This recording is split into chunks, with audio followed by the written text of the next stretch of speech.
Tonight on the Black Channel. They're gutless, they're cowards, and they're targeting your children. The Black Channel is live.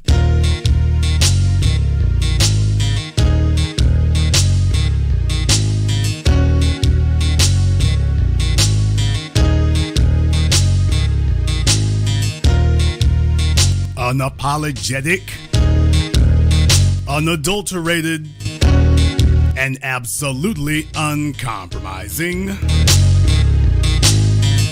Greetings, brothers and sisters from around the world, and welcome back to the home, the haven, the stronghold, and the everlasting super fortress of intelligent black thought. We are the Black Media, and this is the Black Channel. And I am your host, your brother, your humble servant, the voice of Black America, the Black Authority, broadcasting to you live from the only historically black college, university, or higher education and learning in the cosmos. You are, of course, welcome to join us. And join us you shall, because on tonight's program here, we have a lot I want to cover here. We're going to go deep off into it. You've heard a lot of things, you've seen a lot of other things here, but you are going to receive the 720 degrees of analysis that you will get absolutely nowhere else, and it will prepare you for any and all discussions, any and all deflections, any and all objections. So first and foremost, what I want to start with first, I want to start with a case out of Florida. If you'll remember, we covered this also back in 2019. We covered this back then with all these multi-billion-dollar developments going up and whatnot. And yet, they are certainly letting you know that the whole state of Florida, they want it to be a sundown town. When you talk about white privilege, when we discuss white privilege and what that means, this is the epitome of the example. They waited a good long time. They waited a good long time before saying this. But gunman gets 20 years of probation. Now, you remember in the case of Marissa Alexander, she had to go to court and do all kinds of protests and every damn thing else. This white man gets a pass. I mean, a big one. Following a racist tirade on Brickell Avenue Bridge. So we don't talk about how they bring the real estate values down now, do we? I mean, he's on camera yelling racial slurs at protesters in 2019. I want you to hear the story here that they had to say about him. And pulling a gun on unarmed teenagers today cut a deal with spewing racial slurs and pulling a gun on unarmed teenagers today cut a deal with prosecutors. Local 10's Leanne Morahone is live with what happened there and reaction. Yeah, absolutely. We did get reaction from the victims in this case. The incident happened about 4 years ago, just steps away from where I'm standing. This deal allows for Mark.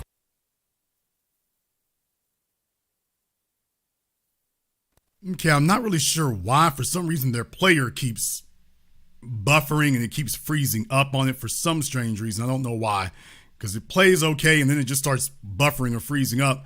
But they were talking about, I'll go ahead and read the article here since they're going to be doing other things here, which is fine. You all just take a powder. A man who wielded a gun on Miami's Brickell Avenue Bridge while yelling racial slurs to protesters on Martin Luther King Jr. Day in 2019 accepted a plea deal Tuesday, pleading guilty to all 5 counts in the case and was sentenced to a total of 20 years of probation. Now listen till you find out what the counts were. Mark Bartlett initially claimed he was standing his ground during the incident. Just in case anybody wondered whether or not George Zimmerman was a proxy for white supremacy, whether anybody wondered, this case right here makes it pig face knuckle stupid. Simple. As part of the plea deal, he is not permitted to have any contact with the victims, and he must complete 320 community service hours, take anger management classes, and attend racial sensitivity training. He was also required to make a statement of remorse in open court. Did you hear anything about his gun rights being revoked, by the way? Did anybody hear anything about his gun rights being revoked? Anything? Anger management, racial sensitivity. Did anybody hear anything about his gun rights felony, you know. If he violates any of the terms, he could be sentenced to 55 years in state prison. No, they won't. If he violates it, they'll come back and say, well, we'll give him a fifth chance. The judge in the case said Tuesday that if it weren't for the fact that everyone, including the victims, are agreeing to the terms, he wouldn't accept the plea, calling it a very good plea. Did you all get that? Wish this thing was not messing up so damn bad over here. Those words. Try again. The man at the center of this armed racial tirade on the Brickell Avenue Bridge will spend the next 20 years on probation in exchange for pleading guilty and offering this apology in open court. I apologize for my... By the way, the immigrant classes of Florida. By the way, the immigrant classes of Florida. All right. Everybody needs to be on code, but if you want to know why they're so big on that, it's because they co-sign white supremacy up and down the line. So the immigrant classes of Florida doing what the immigrant classes of Florida do. I apologize for my conduct that day. I was wrong to use those words. The apology, I ain't really liked it, but he came out with something out of his mouth at least. The incident happened along the Brickell Avenue Bridge on Martin Luther King Jr. Day 2019. Mark Bartlett was seen on video confronting a group of black teens with a gun as they rode bikes and protested in traffic. In the video, he is heard yelling racial slurs and using the N-word. Bartlett eventually faced 5 charges, 3 of which were upgraded to hate crimes. Bartlett tried fighting the charges over the past 4 years, even requesting a stand your ground hearing. Those legal challenges were denied, leading to Tuesday's plea. The component of the racial hatred is disturbing. Bartlett pleaded guilty, but adjudication is withheld, meaning he is not formally convicted. He is to have no contact with the victims, must complete 320 hours of community service, and take anger management and racial sensitivity training. Now, did you all notice that there? 4 years, even required. He originally was looking at the N-word. Bartlett. Now, this is what he was charged with: carrying a concealed weapon, aggravated assault with hate crime enhancement, improper exhibition of a firearm. So they didn't charge him with brandishing necessarily, although brandishing is a broad term. There's a lot of states that don't call it brandishing, but basically this is brandishing a firearm. So yeah, that's what they were originally saying, 2 to 4 counts. That's what they were saying here. Once he gets done. The component of the racial hatred is disturbing. Bartlett pleaded guilty, but adjudication is withheld, meaning he is not formally convicted. He is to have no contact with the victims, must complete. Anything on here about that gun? Anything on here about a gun crime? Anything about that? So in other words, he basically gets let off the hook. He basically gets let off the hook with nothing. Essentially, they didn't go after him for anything. Basically nothing. 20 years of probation. And if he does violate it, they'll just, well, you know, I mean, it was extenuating circumstance right there, too. We'll give him a second and third chance, too. Yeah, but isn't Florida the place that went after Marissa Alexander? Didn't Florida go after her? 320 hours of community service and take anger management and racial sensitivity training. Bartlett said nothing after accepting the deal. His victims, however, say they would have preferred a harsher punishment. I'm not really happy. They should have put the belt on him all the way. It is what it is, so I think he got some type of punishment. It is what it is, so I think. Okay. Is that their, I don't know, is that their lawyer there? Brother, is that y'all's lawyer over there to your left? I don't know. Is he a family member or is that the lawyer? Because he's dressed like a lawyer, but all right. That's interesting y'all would say that here. That's interesting you would say that. Because it says down here that the judge in the case said that if it weren't for the fact that everyone, including the victims, are agreeing to the terms, that he wouldn't accept the plea. So in other words, they let the prosecutors talk to him and, well, dude, don't you want to go ahead and just let this lay back, just let this go under the rug. So basically, they most likely let the prosecutors tell them what to do, or they were just like, well, he's white and everything, so he's probably just having a bad day.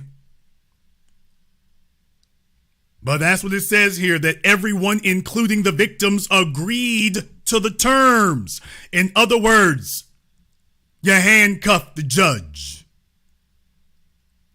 You handcuffed the judge. They handcuffed him. Which is why we tell you all, when they start doing this kind of talk right here, you don't sit up here and back down over nothing. You stand firm on that. Once you start sitting up here forgiving and taking it easy, that's it. You handcuffing the judge. You're expecting the judge to be more outraged or to be more strident about this than you are. Doesn't work that way. On MLK Day in 2019, a group of teenagers, boys and girls, some as young as 11 years old, protested the lack of affordable housing in Miami.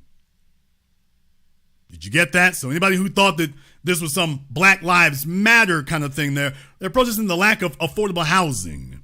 The group rode their bicycles to Brickell as part of Bikes Up, Guns Down. Bikes Up, Guns Down? Somebody didn't get the memo. You were worried about the wrong folk. They were probably worried about other black folk. We need guns down, worrying about other black folk. Here comes the white supremacist. Here comes the white supremacist.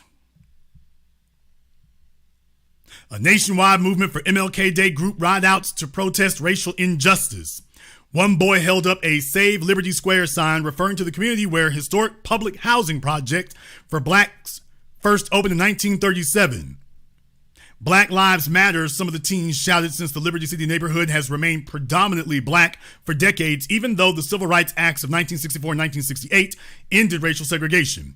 A witness video shows Bartlett yelling at a protester who was holding a preserve affordable housing sign. Bartlett shouted, Get in front of my car, you effing piece of S, and niggers suck.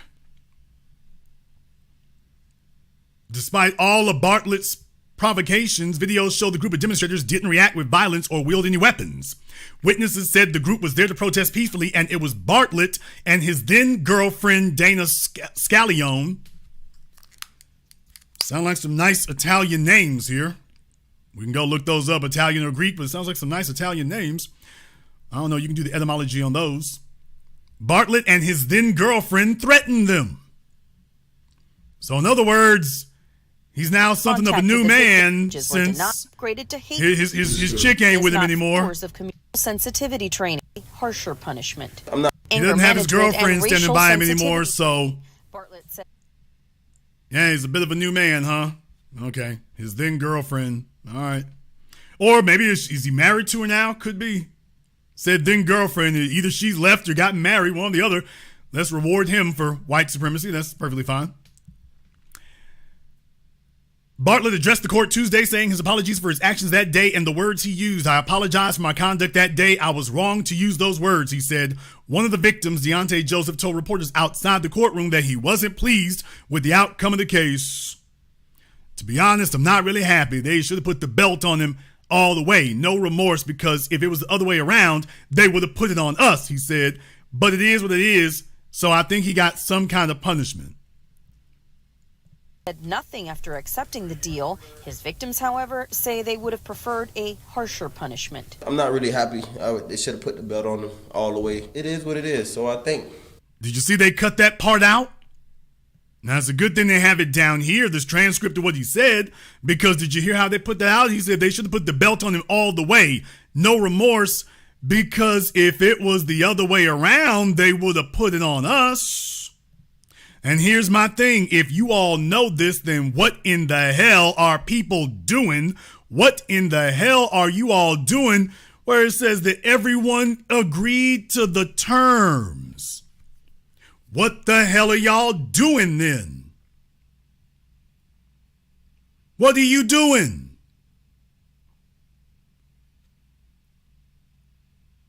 I'm asking a question here. What are you doing?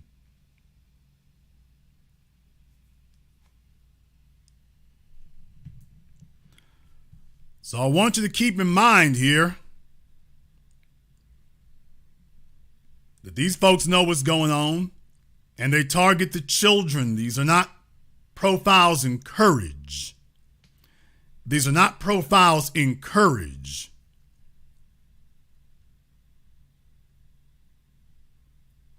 White supremacists are cowards by definition. You've learned that since Emmett Till and even before. White supremacists target children. They look for soft targets. They're not soldiers.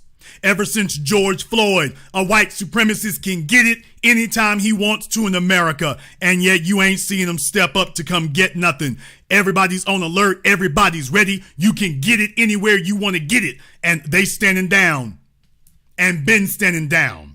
If they really wanted the smoke, they would step on out and get it. They don't really want it. But they look for soft targets. They look for babies and little old ladies. They look for children and handicapped people. These are the heroes of the white supremacist RAHOA. These are the heroes of the white supremacist so-called race war. Hello, Mr. Hero. He goes after children, infants, and little old ladies. Give him a medal of courage.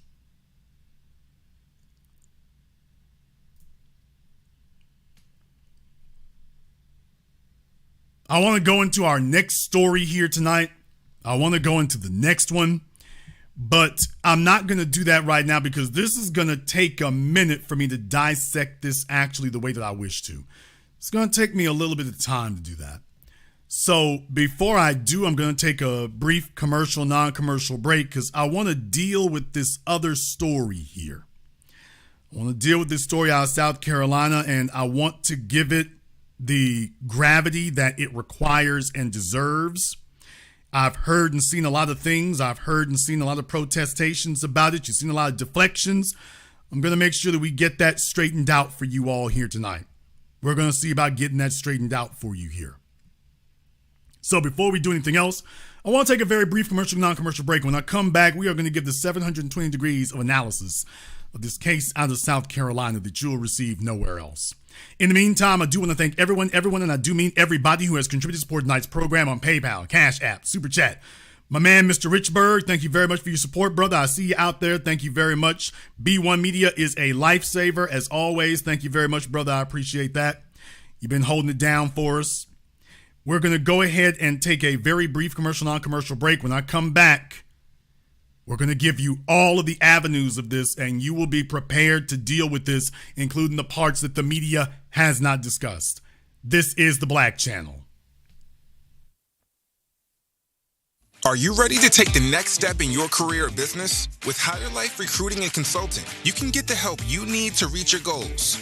Our experiences span multiple industries, giving us the ability to source top talent across various fields. We specialize in STEM and high-tech industries, but we are equally adept at recruiting and professional services. Our services include career consulting, resume writing, LinkedIn consulting, interviewing, lead generation, sourcing, and talent mapping. Follow us on Instagram at Get Higher With Us. A white supremacist assassin seeks revenge. Corrupt FBI agents with evil intentions. Dangerous black collaborators dedicated to treason. Occam Jeffers must defeat them all and somehow survive. One misstep and he's a dead man. Join Occam Jeffers as he looks the devil in his blue eyes and tells him, "Black first." A sequel to the underground hit War of the Heart, Spirit of 1811 Publishing presents God Love Us, on sale at Amazon. Pre-order and save today. Visit spiritOf1811publishing.com and show your love. Having computer problems? Is your PC or Mac running slow? Need help building a gaming PC?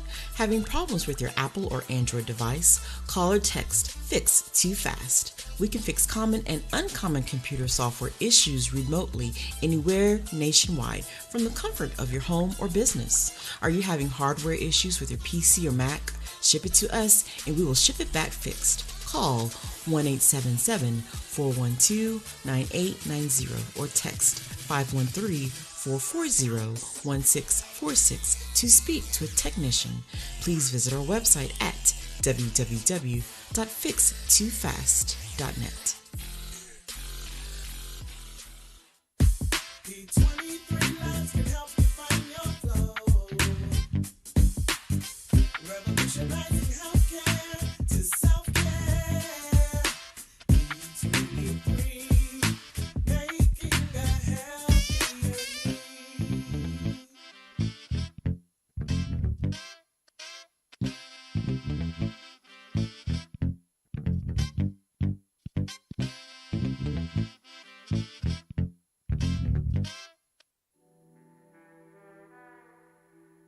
Order yours today to experience all the benefits of Ash Kickin' Natural Body Butter.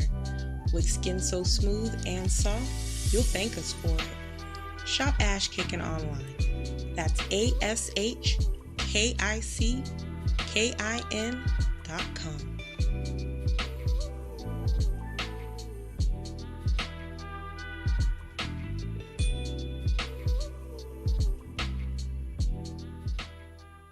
Greetings, brothers and sisters. My name is Joe Jackson.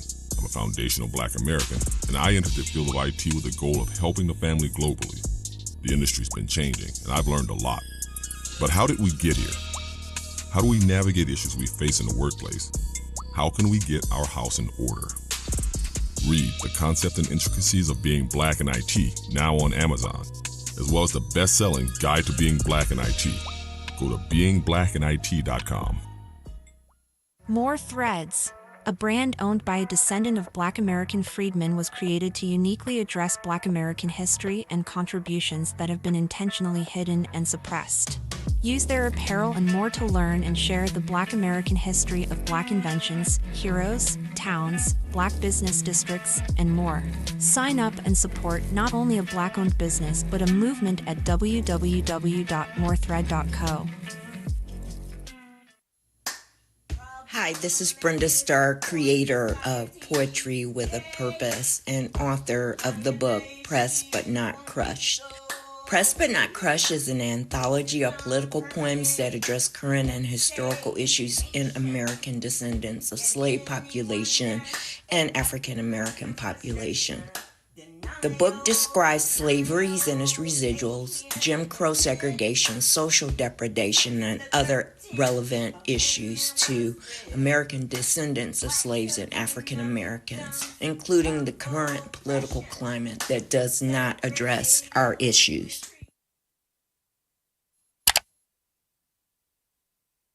This is The Black Channel. I am your host, your brother, your humble servant, the Black Authority. I want to get to this story here, but before I do, I want to say thank you to everyone who has contributed to support us here at The Black Channel. Like I say, definitely it's good to have the support of the people. It is good to know that you all are holding it down here. And you could always take your funds and do something different. You can go trick it off. You could do all kinds of manner of things with it there. But for those of you who support what we do here, I want to thank you very much for that. So Mouse, Miss B, Life, All Out, everyone here, Black Voltron, everybody who supported Ogun Spirit, I got to holler at him. And I want to thank all of you here for supporting what we do, because lip service is not service. As you've seen in the cases of Daniel Penny and all these other folk here, white society puts his money where his mouth is. They believe, they don't just give lip service. The first thing they do is, hey, where can I go send some dollars at? Because that's how you keep it grounded and keep it strong. So I want to thank all of you for supporting what we do here. Now, there's a story, and I know that most of you heard about it here. There is a story, and I want to talk about this right now. This story out of South Carolina. And there's definitely avenues to this. Story of the murder of this 14-year-old, Cyrus Carmack Belton. 14-year-old has shades of Harlan to it. Has shades of that. Because when I first saw it, when I first saw it and when I first read it, I said, well, you know what? That sounds just like Latasha Harlan's. When at first blush when you read it. We're talking about targeting the children tonight. Says here, convenience store owner who shot a 14-year-old boy in the back has been charged with murder, South Carolina authorities say. But there's a reason for it, folks. There's a reason why that occurred. South Carolina convenience store owner has been charged with murder after allegedly chasing a 14-year-old boy and shooting him in the back after suspecting the boy of shoplifting, authorities said. Now, this is CNN.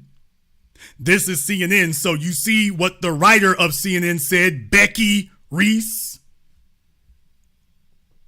So they sent a Becky out to sit up here and immediately give distortion. They sent her out to go ahead and do that because they playing dirty. They target your children. But when you keep reading, what does it say? The child, Cyrus Carmack Belton, had gone into the store in Columbia around 8 p.m. Sunday and was confronted by the owner who accused him of shoplifting, according to Richland County Sheriff Leon Lott. Quote, he did not shoplift anything. We have no evidence that he stole anything whatsoever, the sheriff said in a news conference Monday, adding even if he had, quote, that's not something you shoot anybody over, much less a 14-year-old.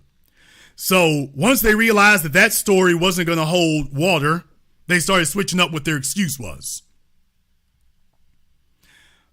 Quote, we are confident that this was done in a manner that we will now classify as a homicide.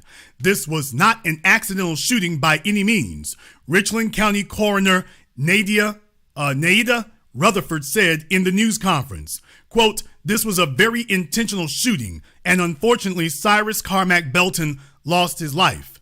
I wanted to show you all here. This is the coroner that they're referring to. This is Miss Rutherford. As a matter of fact, I think I've talked about her last year. This is her. She's got children of her own. There's the sheriff, Leon Lott, and there is your coroner. Take a look at how quickly things came down. But by the way, not a bunch of folks sitting up here, oh, it's going to take us 6 or 7 months to determine if something criminal happened. It didn't take 6 or 7 months either. Did you notice that? Didn't take 6 or 7 months either. That's the part I want you to understand. It's not enough to have black faces in high places. You got to have on code people in strategic places. And then take a look at how quickly things happen. Now, you see this right here. They're talking about firearms are leading cause of death for children in the U.S. I'm thinking white supremacy is a little bit, got the edge on them. They want to sit up here and talk about firearms. This isn't a firearms case. This is a white supremacist case. Now, looking at what they said here. Following the Cyrus killing spurred protests Monday as community members grieved and demanded justice outside the store. Following the peaceful protests, the convenience store was looted and vandalized, with the outside being spray painted and the windows shattered, an incident report from the sheriff's department said. Yeah, because they learned from L.A. They learned from Shreveport. They learned from Latasha Harlan's. You do this, we don't give a damn what the county or the state says. Your license to operate this business has been revoked by the community. Shout out Black Voltron and everybody else in the super chat here tonight. Thank you very much for your support. The community got together and revoked your business license. They ain't waiting for a county commission. They're not waiting for a hearing. This isn't up for a vote.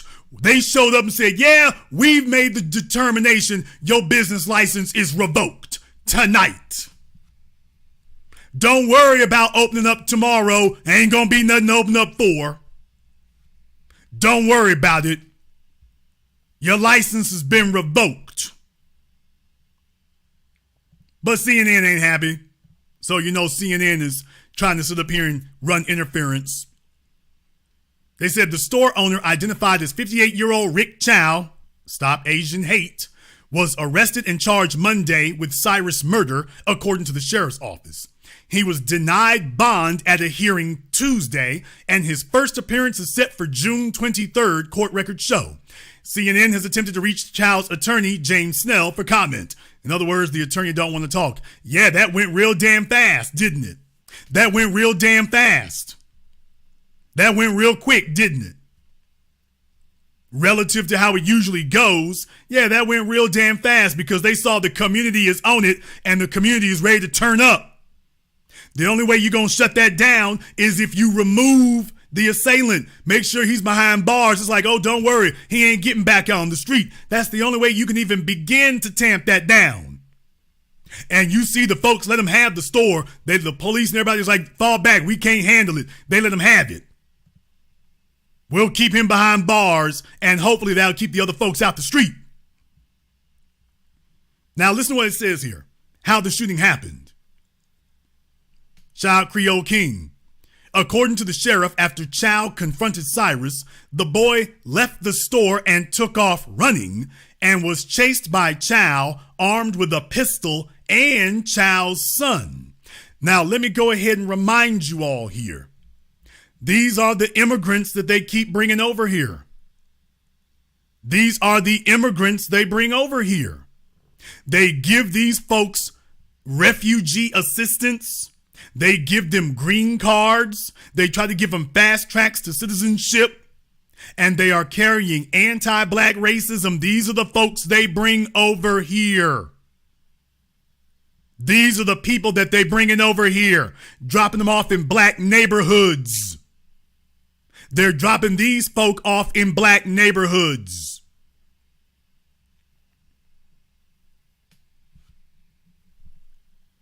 So as far as this, Roland Martin talking about we need to support that. No, we don't. No, we don't. Because this is what they're bringing over. It goes on to say that Cyrus ran out of his shoe, fell down and got back up and continued to run. An incident report from the sheriff's department said, quote, at some point, the son said that the victim had a gun, and we did recover a gun that was close to his body. At that point, the father shot the young man in the back, the sheriff said.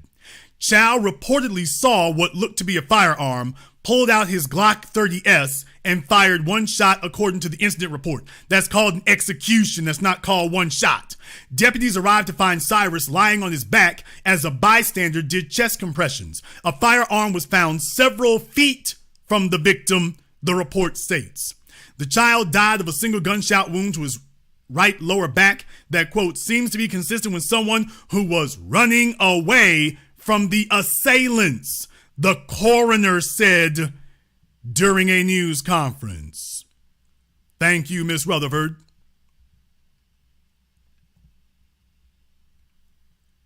The convenience store location had had a number of shoplifting incidents in the past, including confrontations involving the owners of the store, according to Lot B. The family's attorney, State Rep Todd Rutherford, said he was, quote, outraged by the shooting. What happened to Cyrus wasn't an accident, he said. It's something that the black community has experienced for generations. Being racially profiled, then shot down in the street like a dog. Words can't describe the pain I feel having known this family for decades. Rutherford added, I'm asking that our community continue to wrap their arms around this family as they've joined the club that no black family ever wants to be a part of. The sheriff's office incident report said the shooting was, quote, not a bias-motivated incident. Bull crap. So the sheriff's department is already trying to run interference. Already trying to run interference. People, I don't have children. Not biological children, but I've got thousands of non-biological children. And I make sure that they understand the environment that we are in. You are in a war zone. In the words of Brother Neely Fuller, you are behind enemy lines. And everything from the media to the government to the courts, all of them are aligned and on code against you, so that you may be murdered with impunity. And it is only when the flames get too hot and things get too difficult that they decide to do something different. But you be aware of the situation and circumstances you find yourself in. CNN is running interference. Deputies are guarding the store. There shouldn't be a store to guard anymore.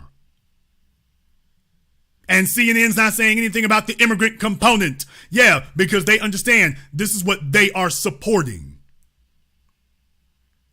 Yes, they need to get charges against the son too. He's an accessory. I want to go over here to the Daily Mail. There's a reason why I want to do this. There's a reason why I want to do this. I'm taking this step by step because there's a reason why I want to do this, everyone. There's a reason for this. The Daily Mail reported, and this was the first story that I had put up about it. Boy 14 who was shot dead by South Carolina gas station owner after being wrongly accused of shoplifting, as coroner reveals bullet struck boy in the back and pierced his heart as he ran away. Now you see the two sub headlines here because they always want to put this up in here. The teen was carrying a gun and Chow suspected him of stealing water, even though now we know that that didn't even occur.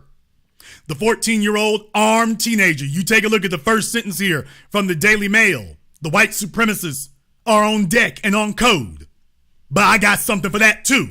The 14-year-old armed teenager who was shot dead by a South Carolina gas station owner died after a single bullet pierced his lower back, then traveled up into his heart, the coroner had revealed. Cyrus Cormac Belton, 14, died on Sunday night in Columbia, South Carolina. That's a black city, strong black population.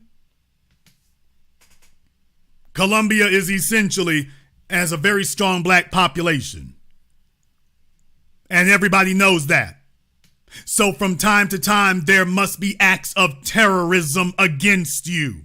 If you're not tripping and falling over your feet, if you're making too much progress too soon, if you're not suffering too badly, then from time to time, there must be acts of terrorism committed against you. So that's what this is about. From time to time, there must be a murder and terrorism committed against you so that you understand that even though if you may be the majority of the population, you are still in the system of white supremacy. And then they have now outsourced their work. They've now outsourced it to other people. Just like the mafia outsourced their murders and assassinations to the Albanians, Jamaicans, Latinos. Now the white supremacists have outsourced killing black people with impunity to their buffer classes. Now, the Daily Mail is doing their best to do yellow journalism here. Cyrus Cormac Belton, 14, died on Sunday night in Columbia, South Carolina after being wrongly accused of shoplifting by Rick Chow, the 58-year-old owner of a Shell gas station, which has been known to have problems with violence and shoplifters. So the Daily Mail is on white supremacist code, as always. Chow, and even though this is indefensible, they always said that if it was indefensible, they wouldn't try to back it up. This is indefensible, and take a look at him. Chow and his adult son chased Cormac Belton out of the store and down the adjacent street after suspecting him of stealing bottled water.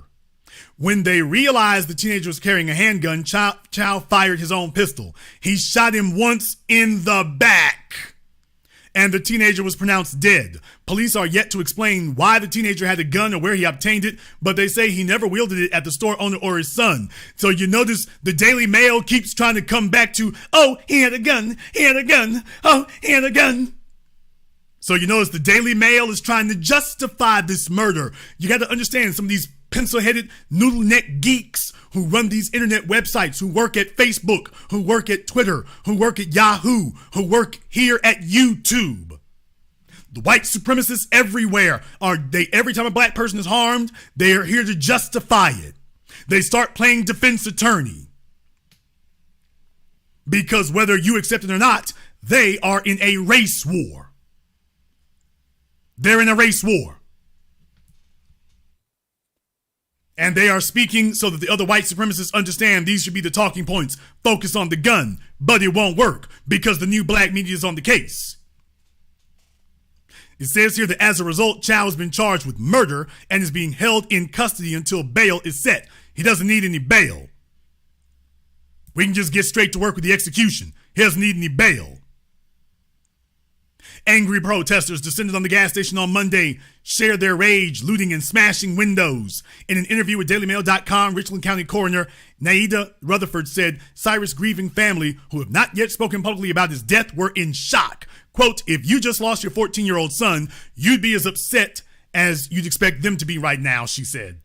Rutherford posted an emotional Instagram video on Monday as Chow was charged, choking back tears as she described how Cyrus could have been, quote, any of our sons. She defended taking a strong position on the case amid online criticism. Quote, I am not a robot. I may deal with death every day, but most people would have a reaction to a child dying. It's not about being impartial. There is no wrong or right way to do that. Now, did you notice here again? Police are yet to reveal why Cyrus was carrying a weapon. Didn't you all already say this?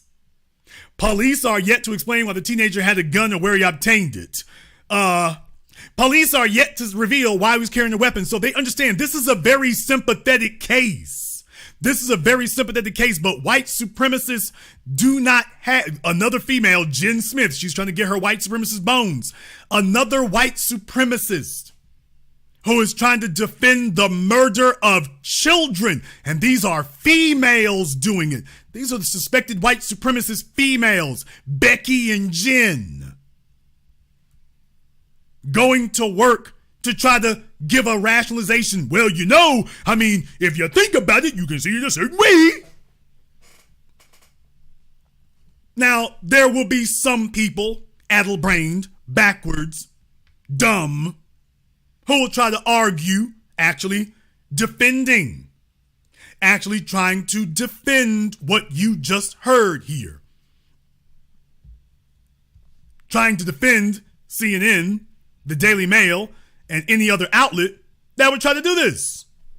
There'll be folks who are going to try to defend them and try to say, well, Jason, if you think about it, can you explain why a 14-year-old would have a gun? Oh, I ain't dodging it. I'm coming straight up the middle.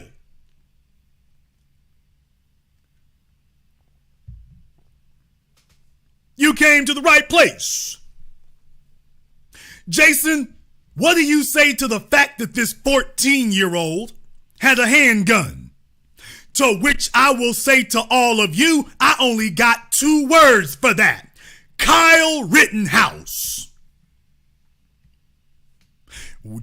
How did he obtain the gun? Kyle Rittenhouse. What was he doing with the weapon? Kyle Rittenhouse. He's just a teenager. Kyle Rittenhouse. Because none of these scumbag white supremacist media outlets were asking these questions when Kyle Rittenhouse was out there gunning people down for the white supremacist cause. They weren't asking any of these questions then. Kyle Rittenhouse wasn't even supposed to have that thing. That was a federal law broken. That was a straw man gun purchase of a so-called assault weapon. And Joe Biden and nobody else is talking about hitting him with charges for that. Not at the city level, the state level, nor the federal level. Everybody has said, oh well, ho hum, white teenager with illegally purchased gun. White teenager with illegally purchased assault weapon. And they have done nothing to either him nor his friend who did the straw man gun purchase for him. So when you ask me about why did the young man Belton, this kid Belton, why in the world did he have a gun? For the same damn reason Kyle Rittenhouse did. Oh, I'm sorry. Let me correct that. Not for the same reason. Kyle Rittenhouse was looking for somebody to murder, but in the minds of the white supremacists, whatever you told yourself was the justification for Kyle Rittenhouse to have one, yeah, that'll work here. That'll work right here. We can fit that one in right here. Some of you out there might still be brick-brained enough to sit up here and want to try to argue with it. Some of you might want to do that. Let me tell you, you came to the right damn place again. Because if Kyle Rittenhouse is not enough for you, if that's not enough justification for you, I turn you to the very laws of the state of South Carolina itself. 720 degrees of analysis that you will receive nowhere else.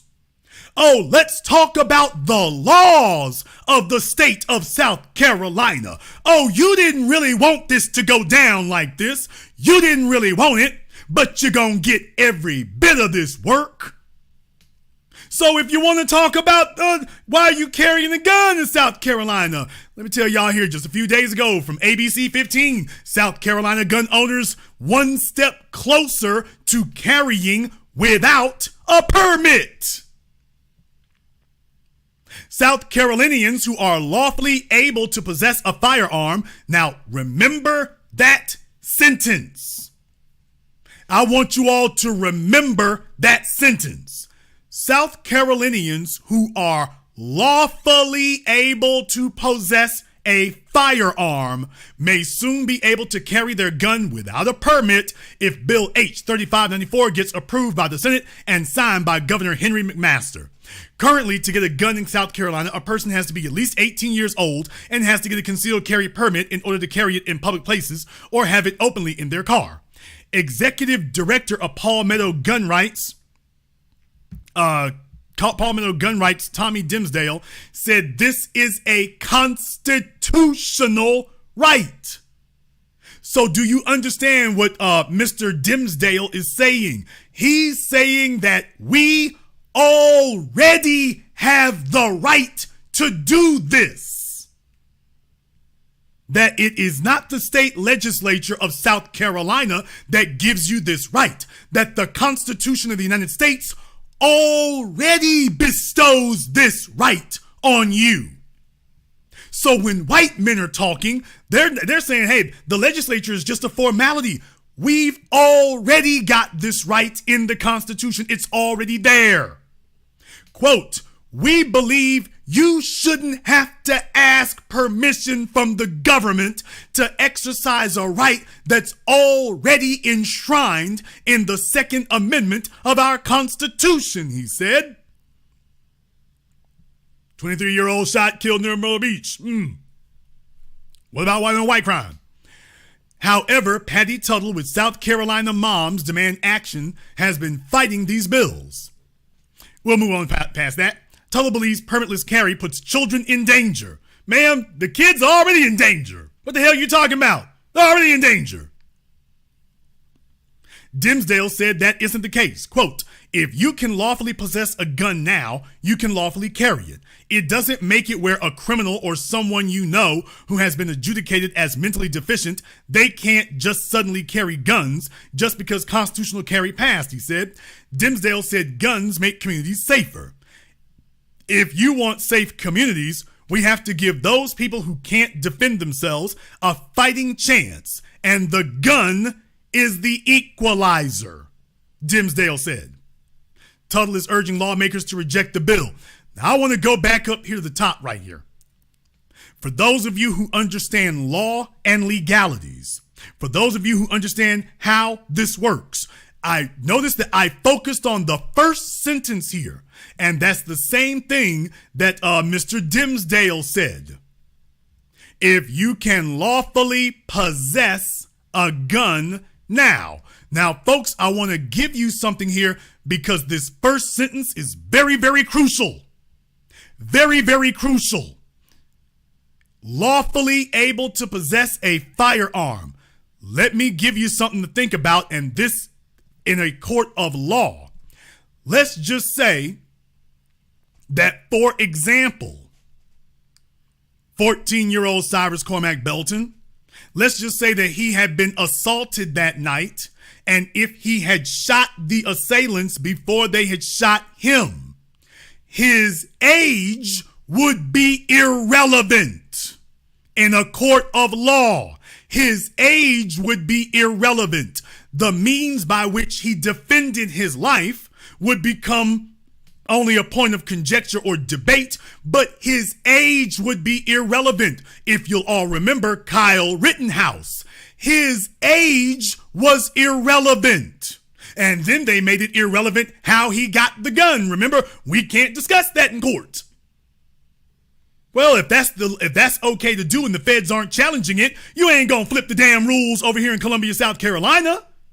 So you see, if he had shot the assailants first, his age would be irrelevant. His usage of the gun his age would have no bearing on his right to use a firearm to defend himself. Do you all get that? Because he's not a felon. He is lawfully able to possess a firearm. But Jason, right down here it says you have to be 18 years of age or older. Except in cases where you're defending your life. This has already been borne out in court decades ago.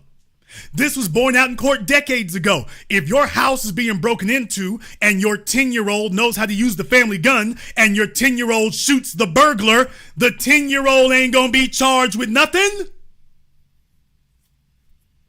Folks, you already know that.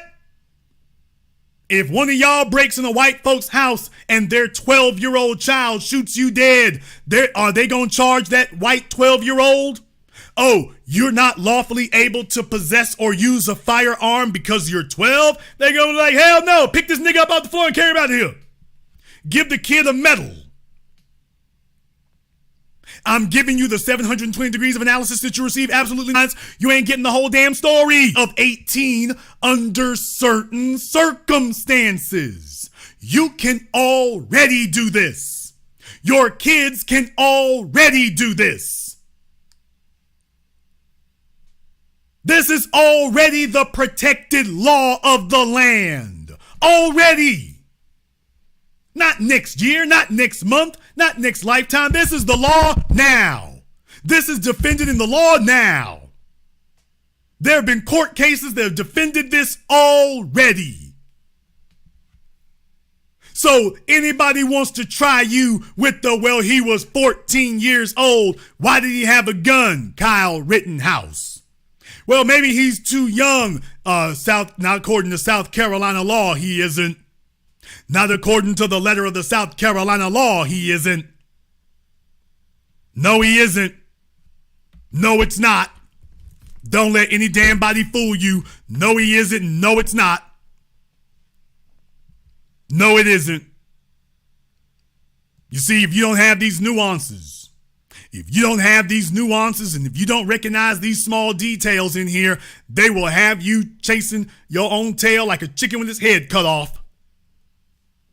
Have you running around in circles not knowing what the true terms of the debate are.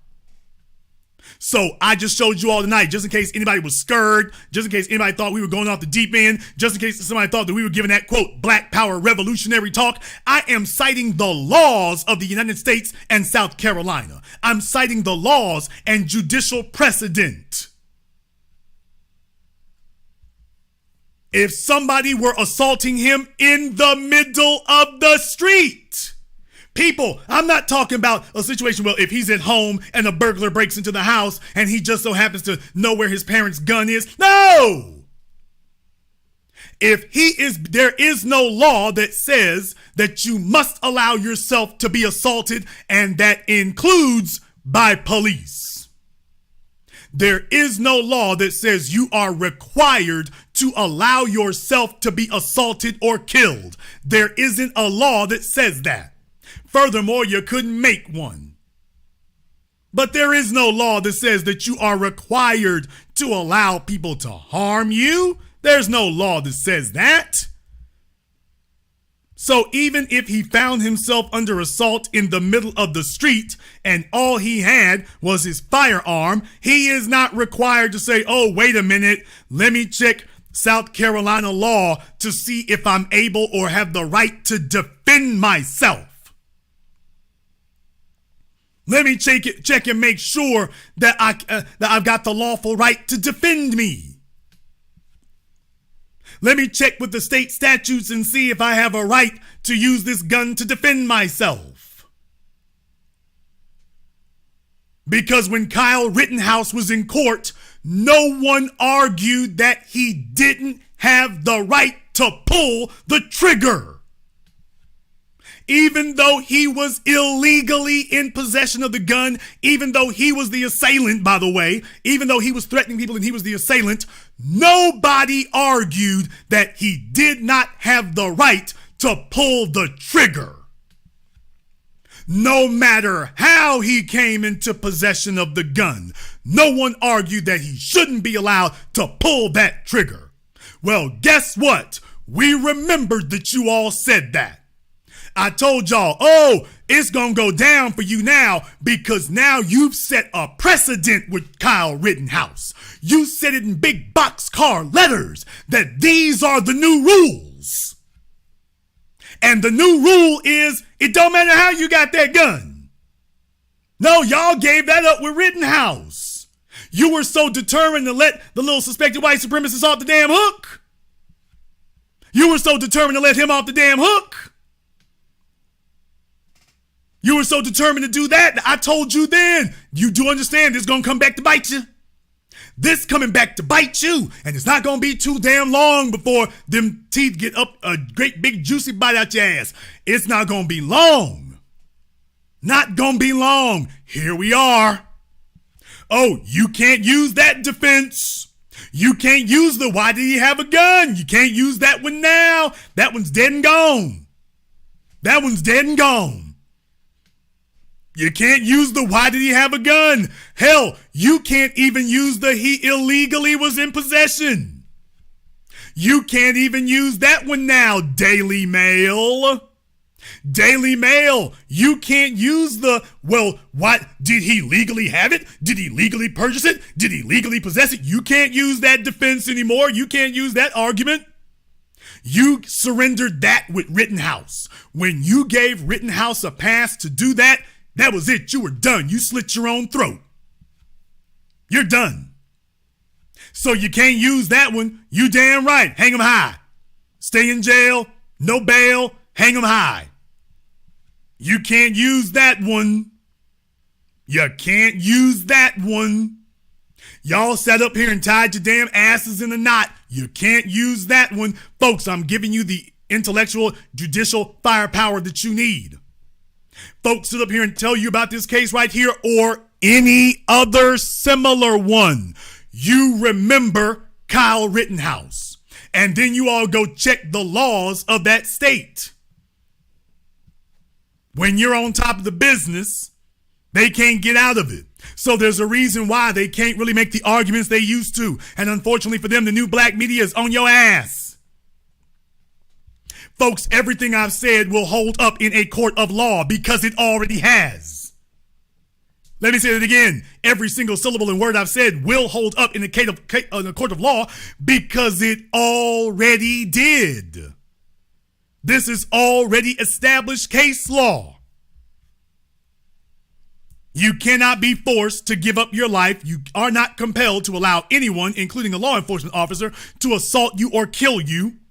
And your ability to defend yourself is not limited by the law.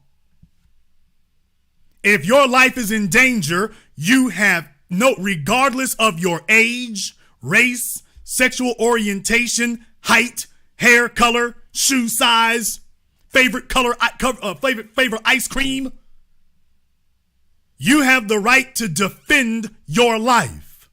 The government does not have the authority to limit you on how you may defend it.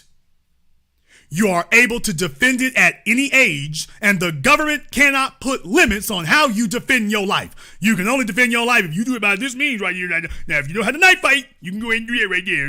If you know how to use a Bowie knife, you can go ahead and do that. And do you know how to use a lightsaber? Oh, have you talked to Darth Vader? Well, you need to go to our Darth Vader class. But if you know how to use a lightsaber, use the Force, zoom, zoom, zoom. No! No matter your age, no matter the circumstances, you have a right to defend your life with whatever is at hand. And they can't question how you got it. They can't question how you got it.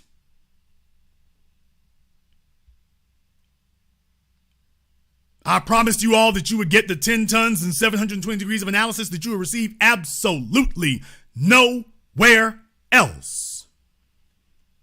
And now you got it, and any other time that you see anything similar to this, now you know how to respond to it. They are targeting the children. They are gunning down the children in cold blood. They are murdering them wherever they can because they've seen it happen so many times. Jordan Neely. If you want to know where this guy here got the idea from that, Jordan Neely, George Zimmerman, all the others. That they understand that if you're dealing with black folk, well, the system's not really gonna defend their rights, you know. They're not really gonna do that. Not really. They're not really gonna defend black people. That's what the system has taught them. So he was shocked to find out that, oh, hell, they actually will. They actually will. Under the right damn circumstances. And the right circumstances is lighting your damn store up. Well, it used to be your store. It used to be. Now it's a memorial to the next suspected white supremacist who thinks to try something like this.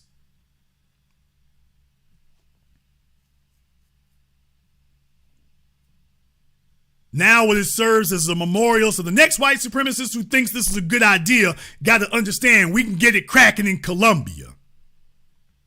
If you try it here, we can get it cracking in Colombia. Service with a smile. You can get served today.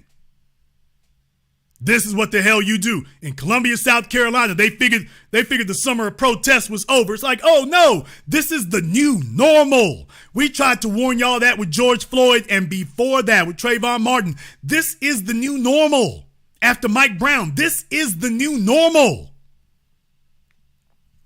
The police and the law better get to it quick. Y'all better get to them fast. You better not leave it lingering. You better not leave it lingering. Just understand, you better not leave it lingering. It's a new day. It's a new day.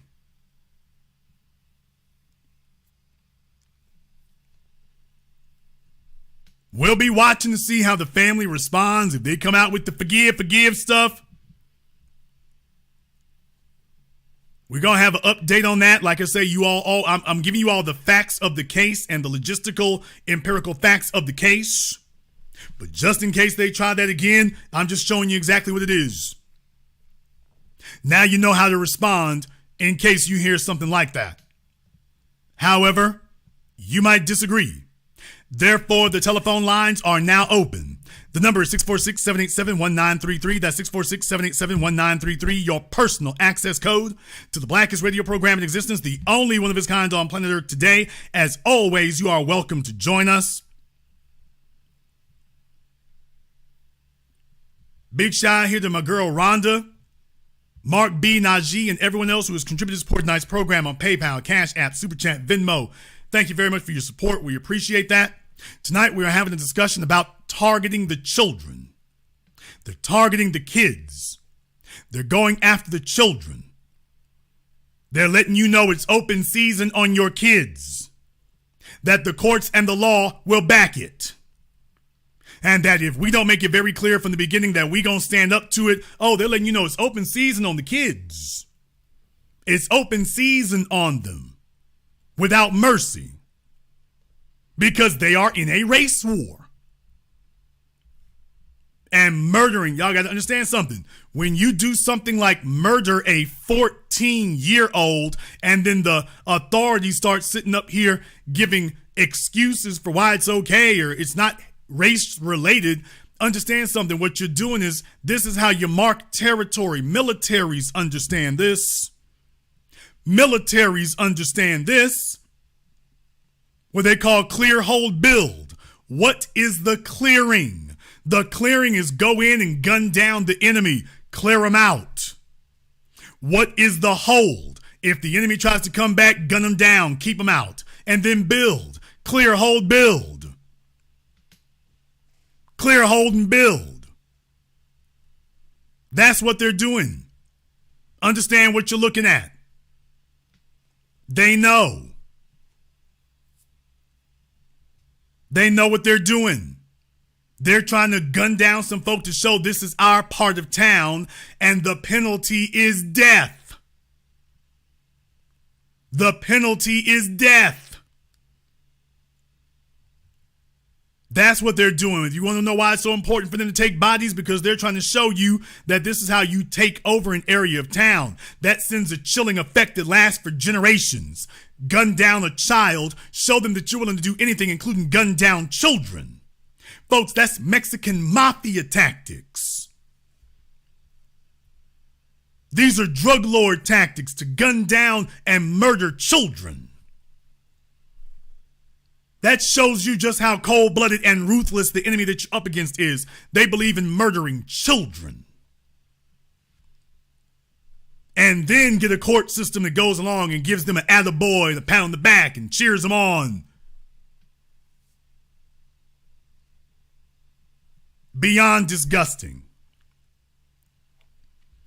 We're going to go ahead and open up the telephone lines now. The number is 646-787-1933. That's 646-787-1933, your personal access code to the Black Channel. Let me get caller from area code 469. You're on live with the Black Channel. What's your name? Where you calling from? This is Thomas calling from Dallas, Texas. Thomas from Dallas, what's on your mind? Yeah, Jason, that Chinese dude, this ain't the first time he's done that. He shot at several people that he so-called shoplifted from his store. I seen a report on. So yeah, this guy been doing that, and they let this clown get away with it before, but he didn't kill anybody. But but you can keep your permit. If it was a black person and that was going on, you wouldn't be allowed to keep your damn store permit. It's too violent around there. They will we're gonna shut yours down. They do that all over the damn place. This character right here, it's like, oh well, he can go ahead and do that kind of stuff, and his license not threatened at all. And like you said, they move these immigrants in this country. They come with the hatred on black people. Now, if I was a black man in China with a storefront and I killed a Chinese kid, I wouldn't have made it to jail. The Chinese government would have already chopped my head off, threw me in the back of a trunk, and mailed my ass back to America. So, black folks, stop patronizing these clowns and giving them our money because they hate us from the start. This guy already hated black people when he moved in that community. So yeah, stop going to these stores and don't send your children to these stores. Don't send your parents. Nobody. That just doesn't make any sense at this point. Like what happened in California, the judge they had already convicted that Chinese woman, and the judge gave her probation 30 years ago. That's why you see the same thing now. These white supremacists show up, and then next thing you know, they giving them, when you hear that little hustle come up, we're going to give them probation. Now, with black folk, you don't get no probation. So you can do this 10 years or 20 years, and then you can get probation after you do 10 or 20 years. You can get probation after you do this 10 or 20 years, but you can't get probation before then. We'll discuss probation after you've been locked up. Thank you very much for giving us a call here tonight. By the way, here, one more thing here, because Thomas was calling me in here. Thomas just gave us a call here. Couldn't help but notice last week. Y'all remember we had some trolls last week. They found out we played kind of rough.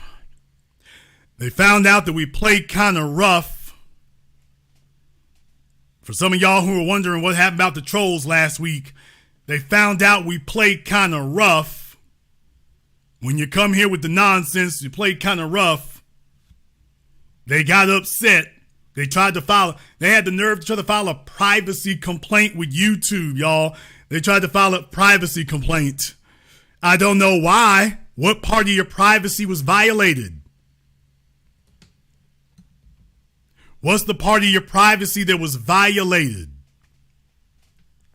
You say that your privacy was violated. I'm trying to figure out what part of it was.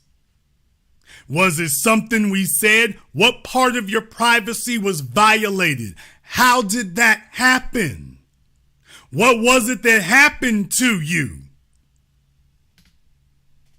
So yeah, it was all fun and games at first.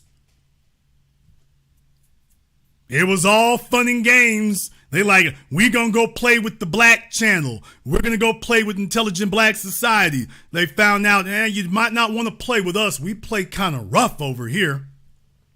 We play kind of rough over here. And all we were doing was a wellness check. All we did was a wellness check. We just wanted to make sure you was all right. You was wilding out. You was wilding out. You mad at us for doing a wellness check? We was just doing a wellness check to try to figure out what the deal was. That's all. That's it. Just a little touch up. Just a little touch up. Think they got their minds right yet? That's okay. We can do round 2 if you'd like. I'm in a mood. Caller from area code 646. You're on live with the Black Channel. What's your name? Where you calling from? This is Onan from Queens. Onan from Queens. What's on your mind? Yeah, so as the professor always says, you always want to keep your steel with you. Power tools. Make sure that you're able to defend yourself, and that no matter your day job or your side hustle may be, it's never an excuse to not be ready to put in some work. And that's a message that I could get behind 100%. So I just want to land my plane there, B1. I mean, think about that for a few moments. You got this armed Asian store owner up here, and if you had unarmed black children, think about that for a few damn moments. He's a damn mad gunman. He's ready to shoot on any damn body. Only black folk. He would never try that with white people. Would never try it. But with your black kids, this is why all of us out here, we got to be ready 24/7. We got to be on it and ready 24/7. You are in a war zone. Thank you very much for giving us a call tonight. You are in a war zone. You never know when some black children or some little old ladies or some black females or unarmed black people gonna need some help. So all of us have been deputized. Call from area code 702. You're on live with the Black Channel. What's your name? Where you calling from? Hey, Jason, this is Les from Las Vegas, man. All right, Les from Las Vegas. What's on your mind? Jason, I know our brother John Henry Clark has something kind of similar, but it's time for the Black Anti-Defamation League. Thank you, our Jewish brothers and sisters, because we're going to model our Anti-Defamation League just like yours. Everything that you do, we're going to do the same. It's going to be the Black Anti-Defamation League. If you do anything to a black person in the world, we are going to be on your ass like white on rice. We are going to have it's a National Black Association of Lawyers. We got the National Society of Black Engineers. Go look it up. It's a Society of Black Engineers worldwide. It's a Society of Black Lawyers. We're going to get black police officers, black attorneys, and we're going to go after you using the same tactics that the Anti-Defamation League uses. We're going to use their playbook, the Black Anti-Defamation League. You do anything to a black person, you will pay dearly, severely. You will pay financially. We will shut your businesses down. We will get the money out of you. We will do whatever it has to take. But you're going to be fearful of black people if you say anything about a black person. The Black Anti-Defamation League is going to be on your butt, just like the ADL. We're going to do everything the ADL do for black people. That's what I'm saying here. Jewish brothers and sisters, for sure. That's what I'm saying here right now. When folks sit up here and tell me, did he have a gun? I'm saying, doesn't matter. When folks tell me about what happened to the store, so what? When folks sit up here and try to tell me about, well, what about the law? I'm telling you what the law is here. So you're absolutely right. We are doing the work of the Black Anti-Defamation League right here. Thank you very much for giving us a call tonight. You need folks to defend our interests. You need folks to defend our causes. And you need folks who are articulate and knowledgeable enough to be able to articulate this in a manner in which you ain't just saying a bunch of crazy stuff. Hell no. No, I'm right here, right now. Well, Jason, what about the store? Screw it. What store? So what? What about the 14-year-old? We grieve with the family and we need to defend them. But he had a gun, Kyle Rittenhouse. How did he get it? South Carolina law. Was he in the commission of a crime? No, he was not. That's all there is to it. That's all there is to it. You ain't got a damn thing to say after that. Call from area code 202. You're on live with the Black Channel. What's your name? Where you calling from? Black First, Jason LeVar from D.C. All right, LeVar from D.C., what's on your mind? Man, Jason, this case right here just infuriates me. I talked about it a little earlier this week. First of all, like you said, him having a gun, we don't even really know. According to the cop, they just found the gun. We don't know if it was his or not. The cop even admitted, I don't know. It was a gun there. We found one, but yes, we found a gun. But there you go. Second, it was brilliant, Kyle Rittenhouse. And third, it's a similar case like the young boy Sensei Reed in Ohio, where the white supremacist guns him down. And now a gun mysteriously pops up a year later, and all they do is charge him with misdemeanor firearm charges, and a 13-year-old is dead. We got to guard our children. We have to. We have to be vigilant, and we have to look after our children. That's all I got to say. Be one, Jason. Black First, brother, thank you very much for giving us a call here tonight. And by the way, I don't even go into the aspect of, oh, well, they found a gun or maybe somebody planted a gun or something. We don't know where it came from. I don't even go into that. That's what I'm telling you all right there. I don't even go that far with it. What I'm saying is that I'm raising the bar. The bar for being able to kill black folk ain't going to be low. The bar's not going to be low. The bar is going to be high. You don't know. I mean, why would you have a gun? Doesn't matter. I don't give a damn if you showed him walking around the store with it. Y'all got laws all over the damn place defending it.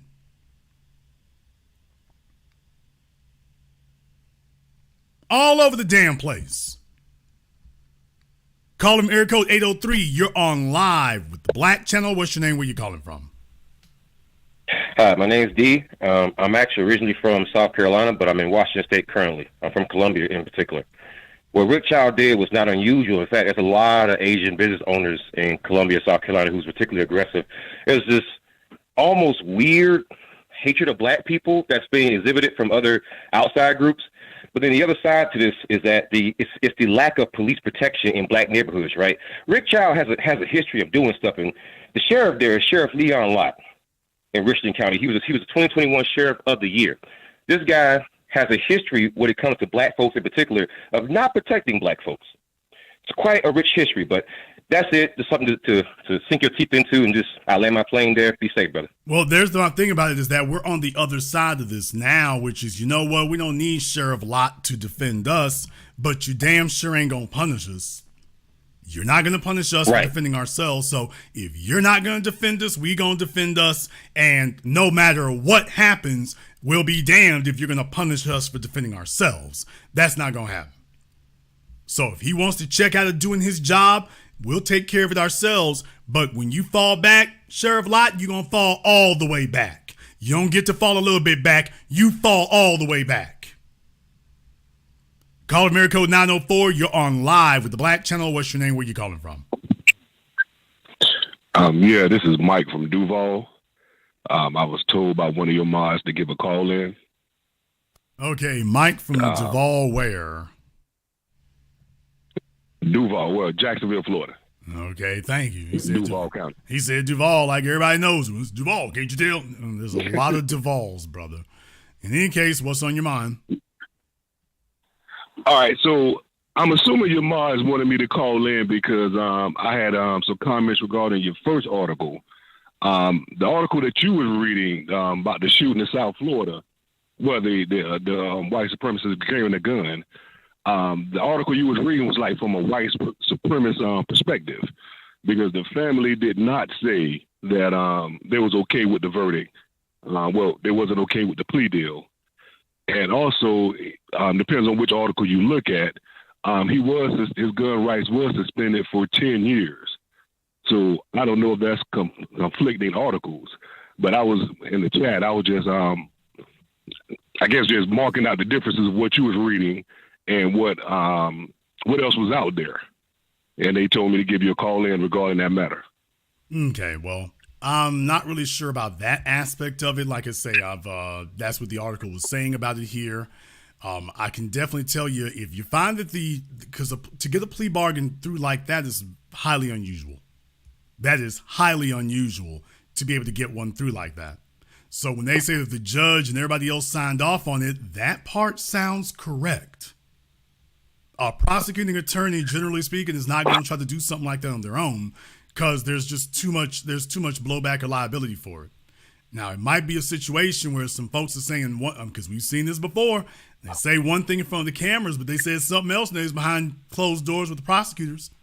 They pat them on the back and, well, Jamal, I mean, it's a bad situation here, but, this would be easier to let things, let things just blow over here. Now, that's true. Well, actually, what I was thinking, because there was multiple victims out there, or multiple black folks out there, I wonder if they found one or two that sit around and agree with it, while the main culprits, the main ones that was involved, didn't agree with it, and the prosecutor just went on ahead and went with the victims that, that were just in the area. But either way, the point is, the reason I was making that comment, I was just pointing out some contradictions in the article you was reading and what they have out here in Jacksonville.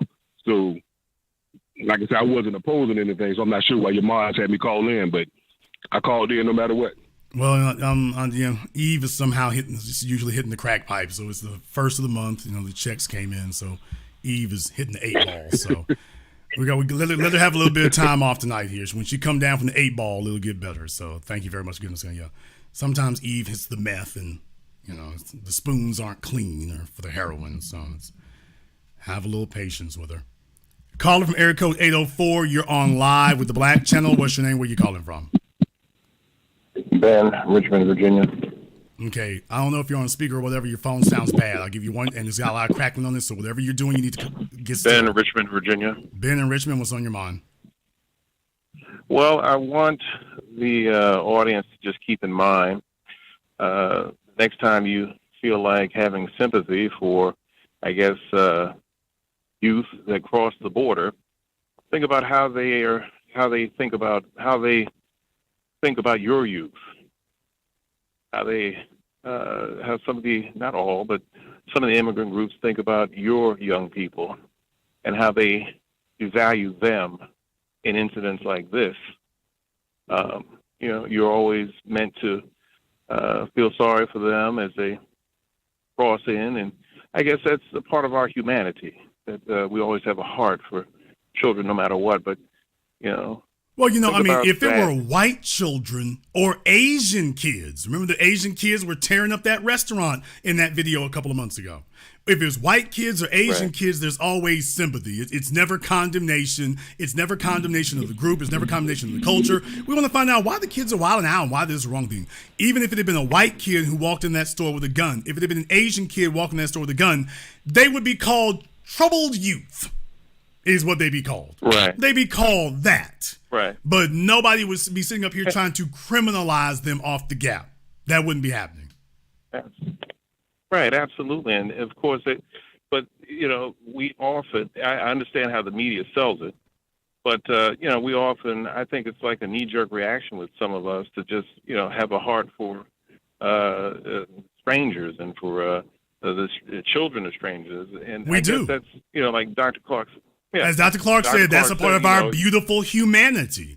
Absolutely. I mean, that's a part of it. Right. But by the same token, what we have to understand is that the world has changed.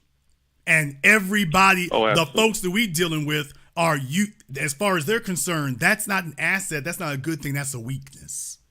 And they're here to take advantage of that. And when you are in a war, you do not allow people to take advantage of your weaknesses. You're not supposed to have any weaknesses. Thank you very much for giving us a call. Let me get caller from area code 404. You're on live with the Black Channel. What's your name? Where you calling from? What's going on, Jason? This is Nico out of Atlanta. Okay, Nico out of Atlanta. What's on your mind? First, two things, man. My apologies. I haven't made my contribution here in a month, so I'm definitely going to take care of that as soon as I wrap up with you on this call. Second is difficult and ain't. I mean, listen, I come from an environment where you hit me, I'm going to hit you back. And at this point, as a collective group, we're a laughing stock. And this shit got to stop. This is absolutely insane I go to the games, the playoff games and the Hawks games and stuff, and there's this aura that that these people, the aura, like, I'm better than you, like, what are you doing here, monkey nigga, type vibration that they give off.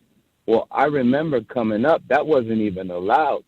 The older guys that taught me, and I understood, there was an understanding when we came around, you gonna go across the street. Now it's the other way around. I look around and I put this at the foot of my brothers. As I called many, maybe 3 other times, and I keep saying it. Look, there's a lot of people that want to sit and have a conversation. You know what? Fuck the conversation. Let's go sit by the trash can and wait for the trash so we can take them out and put it where it needs to be, if you understand what I'm saying. For those of us who are a little bit older, that's what it was. We came on the tail end of the revolution. We came on the tail end of those of us who were the children of the 60s and the 70s. We were the last ones who were raised from that revolutionary spirit where you had organized ones. The Panthers organized, Nation of Islam organized. You had organized people who made it clear not only are we in a war zone, but we got an organized way of dealing with it. Folks are trained in self-defense, eyes and ears open, so there were certain folk you just didn't mess with. And those of us who were raised with that and raised with that mentality in those environments remember what it was and remember what it is. We got to understand. That's right. The kids since then, brother, once you get to the 90s, that they don't have that. There was nobody in their living memory who could, like, I grew up with those people. I was raised by those people. By the time you get to the 90s, ain't nobody being raised by them anymore. They're being told that you got tennis. Slow down. They're being told you got tennis shoes, cell phones, cable TV. They're being told you got that. They're being told the revolution is over. Not only were they told that, they were told the most devastating thing of all. I want y'all to understand this. They were told the most devastating thing of all. They were told that not only is the revolution over, they were told that the revolution is over and you won. I want you all to get this through your heads. Think about this for a few moments. I'm trying to strap you with the game. Not only did they tell the children of the 90s, by the time you get to those kids in the 90s, born in the 80s or whatever and coming to age in the 90s, they told them in the history books and whatnot, the civil rights era, oh, there's no need for that. We took care of all that. We gave you a couple of civil rights laws. We desegregated the housing, desegregated the schools. We let you shop at our stores. The revolution, well, what happened to the revolutionaries? Well, we killed most of them, but for the ones we didn't, the revolution is over and you won. Take a look at you. You can go anywhere you want to go. You can work anywhere you want to work. You can shop anywhere you want to shop. You can bank anywhere you want to bank. You can drive anywhere you want to drive. In case we don't, it's not the place we're gunning you down at. So think about that. The kids of the 90s and the 2000s, and they've been told that the revolution was over and they won. It wasn't until we get to Trayvon Martin that there was an event that galvanized the country, galvanized the world, and shocked them back to consciousness again. And I told people back then when it happened, I felt about it like Michael Moore did about, George W. Bush. Michael Moore made a whole damn documentary, Fahrenheit 9/11, talking about the fraud of the Bush administration, the Academy Award, every damn thing else. He was talking about it the whole damn time. The country went and reelected him anyway. Okay, but after that, 2 years after they reelected him, the country has nothing but rancor and vile for George W. Bush. That so much so they elected their first semi-black president. And Michael Moore was like, well, I don't really know what happened. I mean, it wasn't like the circumstances were any different in 2004 than they were in 2000, and they certainly weren't any different in 2008. Everything that the country knew in 2008, it knew it in 2004, so I'm not really sure what changed. Well, I was the same way after Trayvon Martin, when everybody's eyes and ears got open because we were those crazy-ass pro-black people for the previous decade. We were the crazy-ass pro-black folk, allegedly. And I don't really know what it was about Trayvon Martin that the paradigm was changed, because I'm like, by the way, there was nothing that was happening with Trayvon Martin that wasn't happening 5 years prior, 10 years prior. So I don't know why that event galvanized people the way that it did, but I know it did. Amen. And then we go to Mike Brown. Our job after that was just to make sure we maintain the momentum. And I told black folk then, It's going to have to keep happening. They're going to have to keep their boots on black folks' necks, because the moment they take it off, we're going to go back to sleep again. So now you've got the first generation of young black people who have witnessed young black person after young black person after young black person gunned down. Oscar Grant, Sean Bell, we had watched them get gunned down. It didn't galvanize nothing. Trayvon Martin, it galvanized something. Mike Brown, it galvanized something. Then from there, Eric Garner. Now you got your cell phones out. And I told everybody it's not going to change anything except you're going to see yourself die in HD. Well, that's what happened, but it kept the pressure on. It kept the pressure on. It kept the heat on. Then we go to George Floyd, who was strangled to death in the middle of the damn street over 8 minutes. That one caught fire around the world. It was a paradigm shift. And at that point right now you getting stuff done without legislation. So we don't have the organized revolutionaries the way that we used to. But even then, I would argue with you. My hometown of Shreveport, Louisiana, soldiers on the streets out there in front of the courthouse, Texas Street. That's true. They were in the streets there. True. Dallas to the St. Micah. Atlanta. After George Floyd, CNN Center will not be spared. New York City, hand to hand with the cops. Los Angeles, LA just turned up because it can turn up.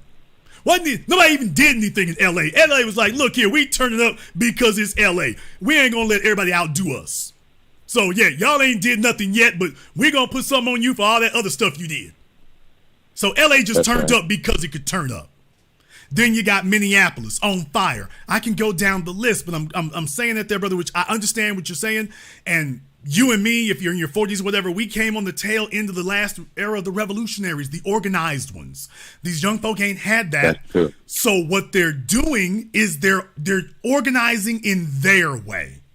And I will argue to you that this is actually more effective.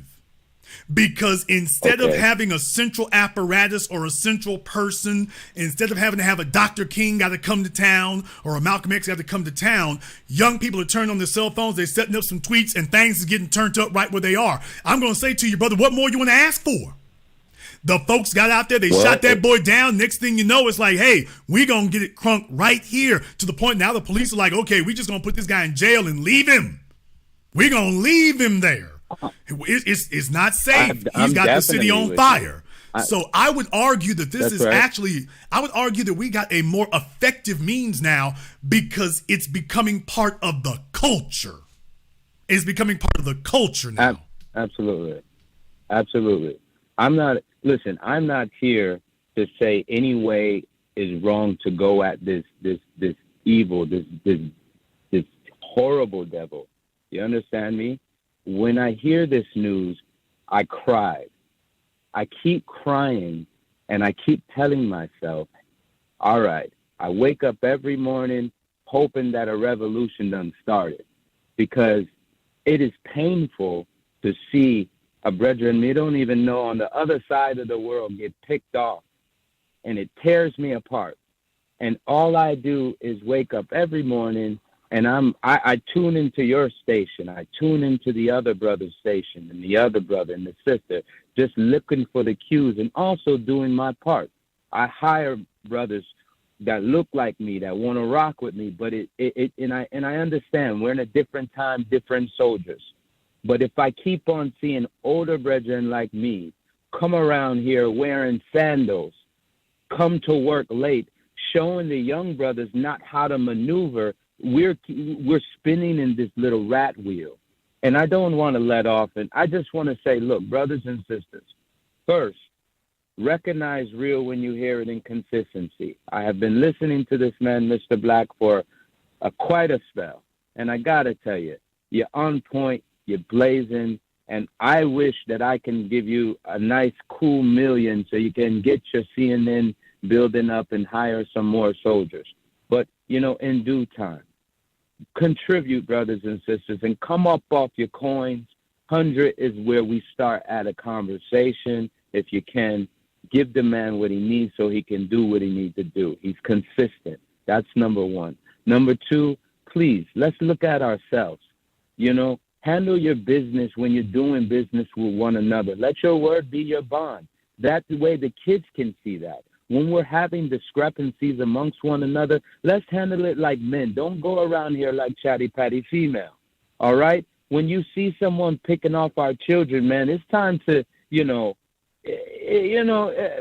what's understood don't have to be said. You understand me? I mean, what we got to do is we got to make sure that we understand what our code is, because what we've allowed, and I'm going to say this, we allowed the bastard baby makers to tell us that those are their kids. Then when something like this happens, then it's supposed to be a village. And it's up to you and me and us and we to say, no, you don't get, those ain't your kids. You don't get to do that. That ain't the rule. You don't get to do that. If they around here, you going to be on code. And that's why it is even more important that we do have a unified ideology, which is a code. And also we have an economy, because then you can enforce your will and support it. And then a media apparatus where we talk to each other and let everyone know what the code is and what the economic structure is and what the goal is. So, no, they are not your children. That's right. They're not your children, because we can't be the fire department. You can't just call us in when you feel like it, because our goal technically, and this is your point, our goal is technically to prevent these things from being able to happen in the first place, because that's a whole lot easier to do than running around after every white supremacist there is. I would much rather the boy be here and the white supremacist be isolated where he is than for the white supremacist to bear his fangs, and now we got to come play cleanup after the fact. Thank you very much for giving us a call tonight. Let me get caller America code 803. You're on live with the Black Channel. What's your name? Where you calling from? Hey, Jason, this is Jonathan from Columbia, South Carolina. All right, Jonathan from Columbia, what's on your mind? Too far. Oh, I actually live not too far from where Cyrus was shot, actually. I actually went to the site. Yeah, that site's actually messed up pretty badly. But this is actually not the first time that a child was killed in Columbia. I don't know if you remember, but 3 years ago, there was this kid named Joshua Ruffin. He was 17. He was killed at Eau Claire High School, running away from a cop.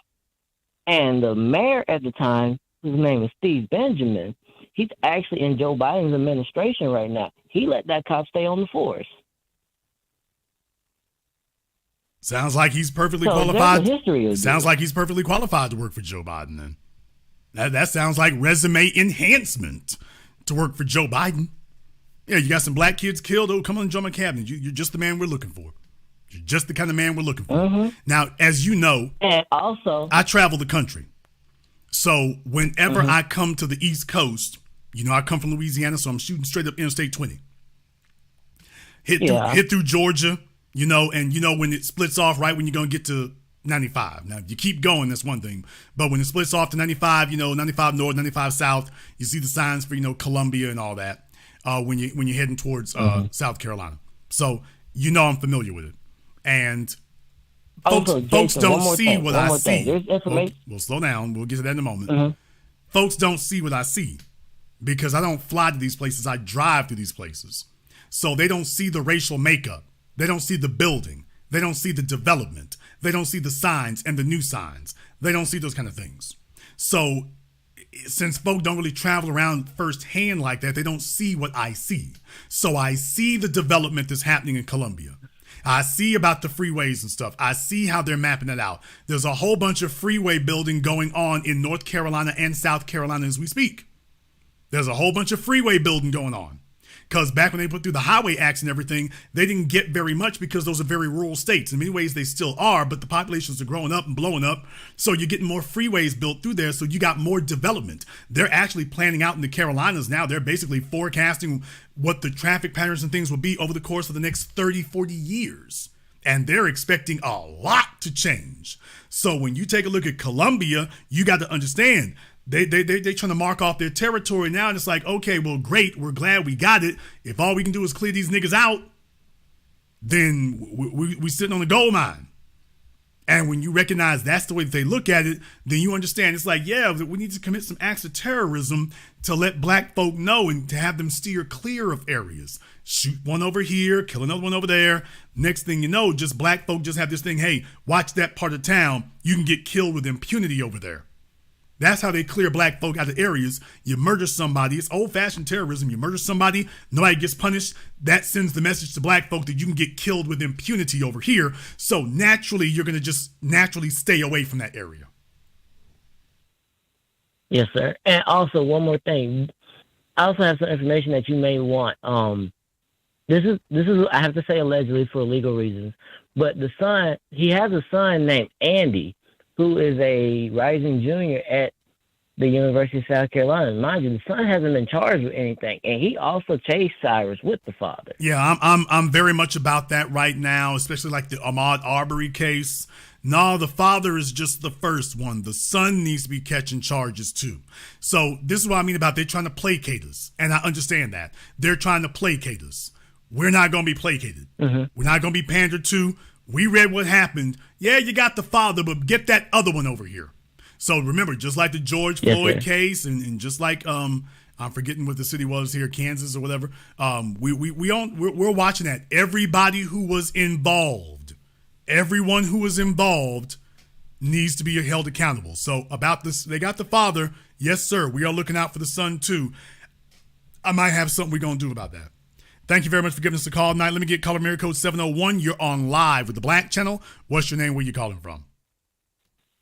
Hey, this is Rhea calling out of Fargo, North Dakota. All right, Ray out of Fargo. What's on your mind? Just a couple of quick points. So I was thinking when it comes to this case, I see a lot of stuff just basically saying how, they're in the black communities and, there's stores, they're tormented relentlessly, and we come in there and we steal and we do so much.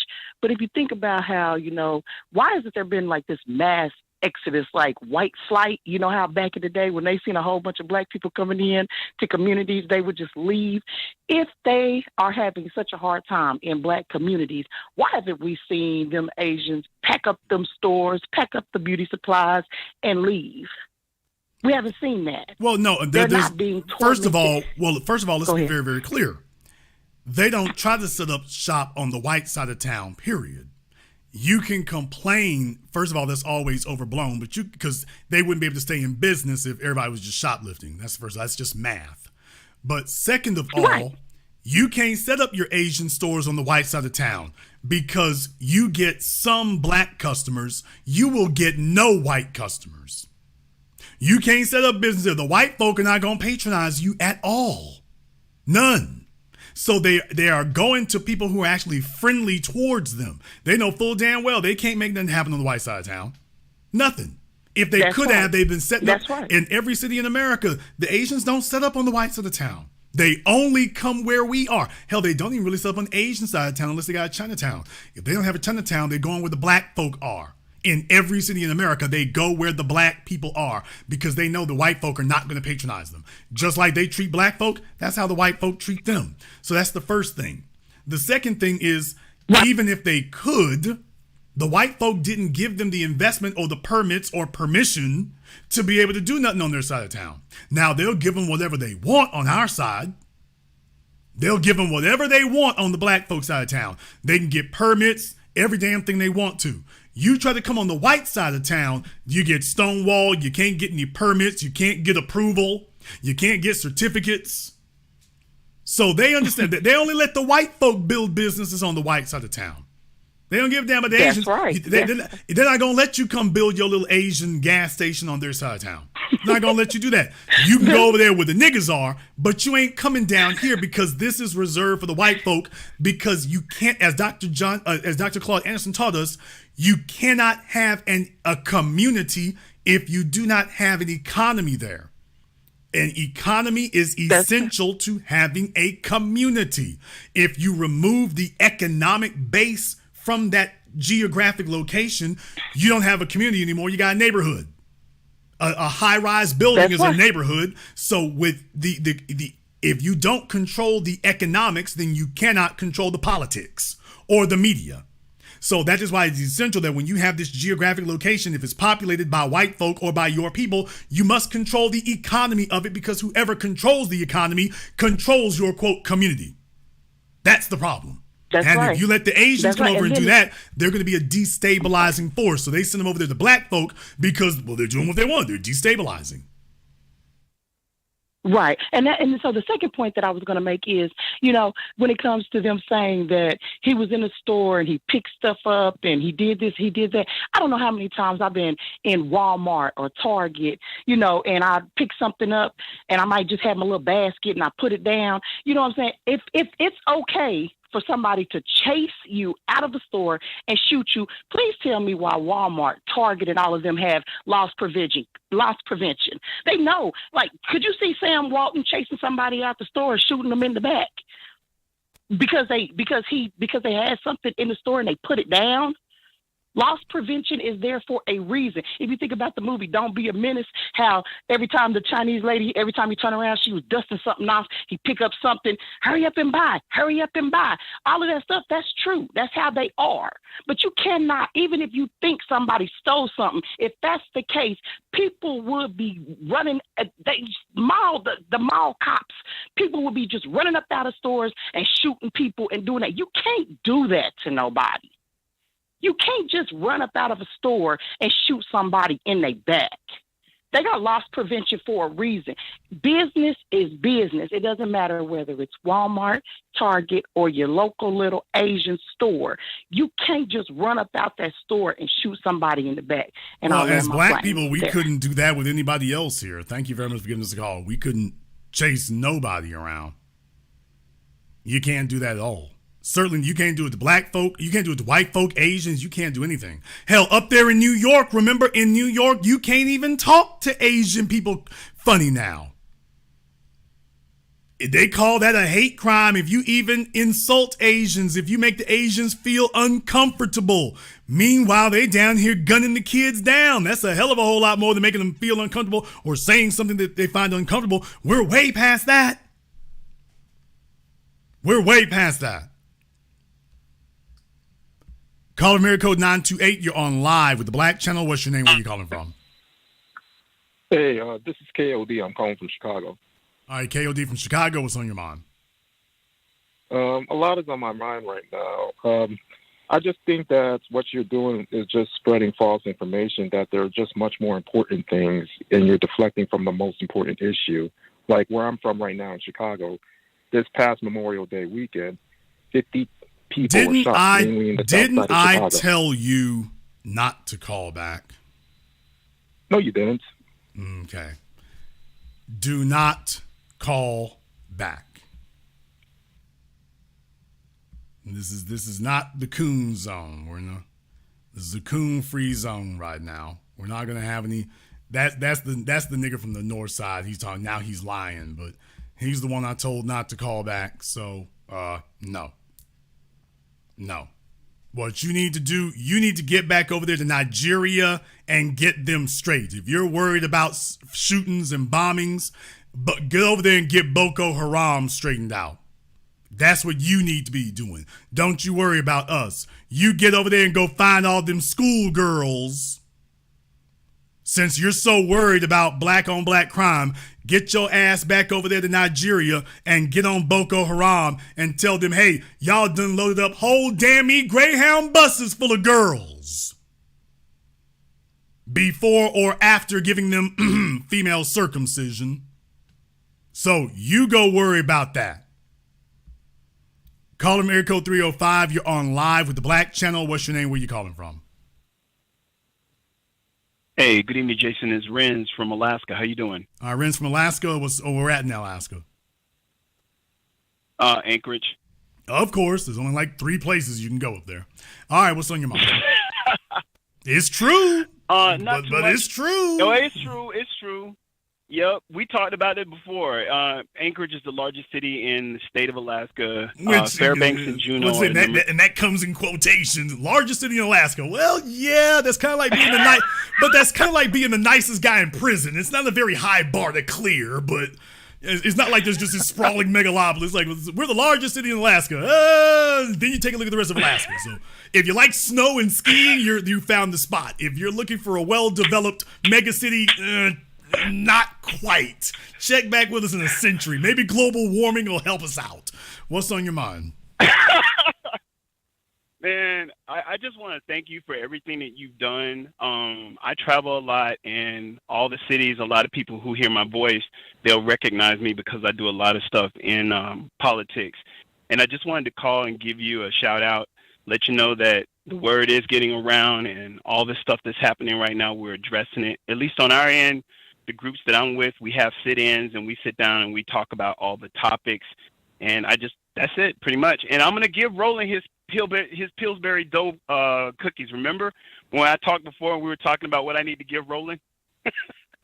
Yeah, give him some Dunkin' Donuts and that'll keep him motivated. Thank you very much for giving us a call. Now let me get caller Miracle 206. You're on live with the Black Channel. What's your name? Where you calling from? Hey, good evening, Jason. This is John from Seattle. All right, John from Seattle. What's on your mind? Another perspective that I wanted to bring into the conversation was historically at one point in time, a lot of these businesses in the black community that the Asians, especially the Koreans and the Chinese owned, it used to be mostly black owned. And then it seems like after the 60s, the 70s, and into the 80s, there was a switch. And at that point in time, it seems like there was a strategic placement of these businesses, not only in our community, but everybody knows who owns a small business that, what do they always say? Location is everything. And it seems like all of these businesses are strategically placed in the black community in prime locations. And a lot of them are very hostile towards black people. And to me, I've had conversations with people, I really call them parasites. They're almost like parasites of the black community because they extract wealth. They don't spend any money with black people. They very rarely give black people jobs unless it might be sweeping up or carrying crates. And it just seems like at some point in time, we own these businesses, and then there was a switch, and then all of a sudden you look up now, 2023, they own all these businesses, and they own all the prime locations. It's called the Black Wall Streets and the Highway Act. We used to have all that. Black communities did not die; they were murdered. Our black communities did not die. That was not a natural death. They were murdered. They used integration, the Highway Act, Civil Rights Act. They used everything at their disposal. Once you integrated into their school systems, guess what they now have the ability to do? Choose which one of your schools they close. So now that the school system has been desegregated, every time they want to close a school, they don't close the schools in the white neighborhoods. They only close the schools in the black neighborhoods and want to bus your children to the white side of town and tell you, well, don't worry, you're going to get a better deal and a better education. And how has that worked out? And that's everywhere in America they do that, by the way. I witnessed it in Louisiana, but you're going to witness that in Texas. You're going to witness that in North Dakota, South Dakota. You're going to witness that in California. You're going to witness that in Chicago. Every time they take a look what they're doing up there in Chicago with the illegal aliens. They close the schools in the black neighborhoods. Right. So I'm showing you proof. That's what they doing with the school. You want the proof that they close the schools in the black neighborhoods? Listen, we don't have any abandoned schools in the white neighborhoods to send them to. All of those are in the black neighborhoods. So now that they desegregate that, it's like, no, we're going to kill your schools. And so once you do that, think about this for a moment. A school, let's just say on average, that a school has, and I'm being generous here. I'm being conservative. Let's just say a school has 100 teachers, and let's just say that they've got 100 teachers, and let's just say altogether about 200 personnel between the teachers, support staff, administration. Let's just say you got 200 people. Do you realize that that's 200 employed black professionals? Follow me here. This is 200 employed black professionals. With degrees, with credentials, they're tenured. I'm saying just think about that for a few moments. Now you got the other economic impact of it. They got families, they got kids. They actually live in the community and live in the area. So you think about that for a moment. So if I can destroy that school, I have just scattered hundreds of black professionals. I have just taken a sledgehammer and demolished this repository in the community, and everybody else has been spread out. What's going to happen to all those black professionals now? They're all going to be scrambling for a slot at one of the white schools, where they will now be diluted Now they're going to be going outside the district. Now they're going to be going to other places. So all I got to do is shut that school down. And by design, by requirement, you're all going to have to scatter. So I don't have a strong concentration of you anymore. You've been diluted and weak. Many of you are going to say, you know what? Screw the public school system. It's too unpredictable. Let me go get to a private school if I can. Let me get to a charter school. So you see, once I've destroyed it, it's gone and it ain't going to be back. That's not accidental. You can't tell me a single similar situation on the white side of town. Go down into California, San Mateo. You can't show me a similar situation among the Filipinos and Asians. This only happens where black people are. It's only black people whose businesses are targeted for being too loud, too noisy, too smelly. Never heard of a McDonald's being told that. You never saw that in McDonald's. They're never told they're too loud, too smelly, this, that, and the other. That never happens to them. So when you're black, your businesses get targeted, your schools get targeted, your civic organizations get targeted, your economy gets targeted. If we can't do none of that, we'll plow a freeway through it. If the first freeway didn't get you, don't worry, we're going to build a state highway. Because now, this was something I wanted to cover in Gentrified, and I didn't get to do it. I took a bunch of B-roll footage, but I didn't get to cover it. Because what I wanted to do, the reason why I remember Roosevelt Avenue in Philadelphia so well is because the first time I was on it, I was like, I'll be damned. This is like a street legal freeway.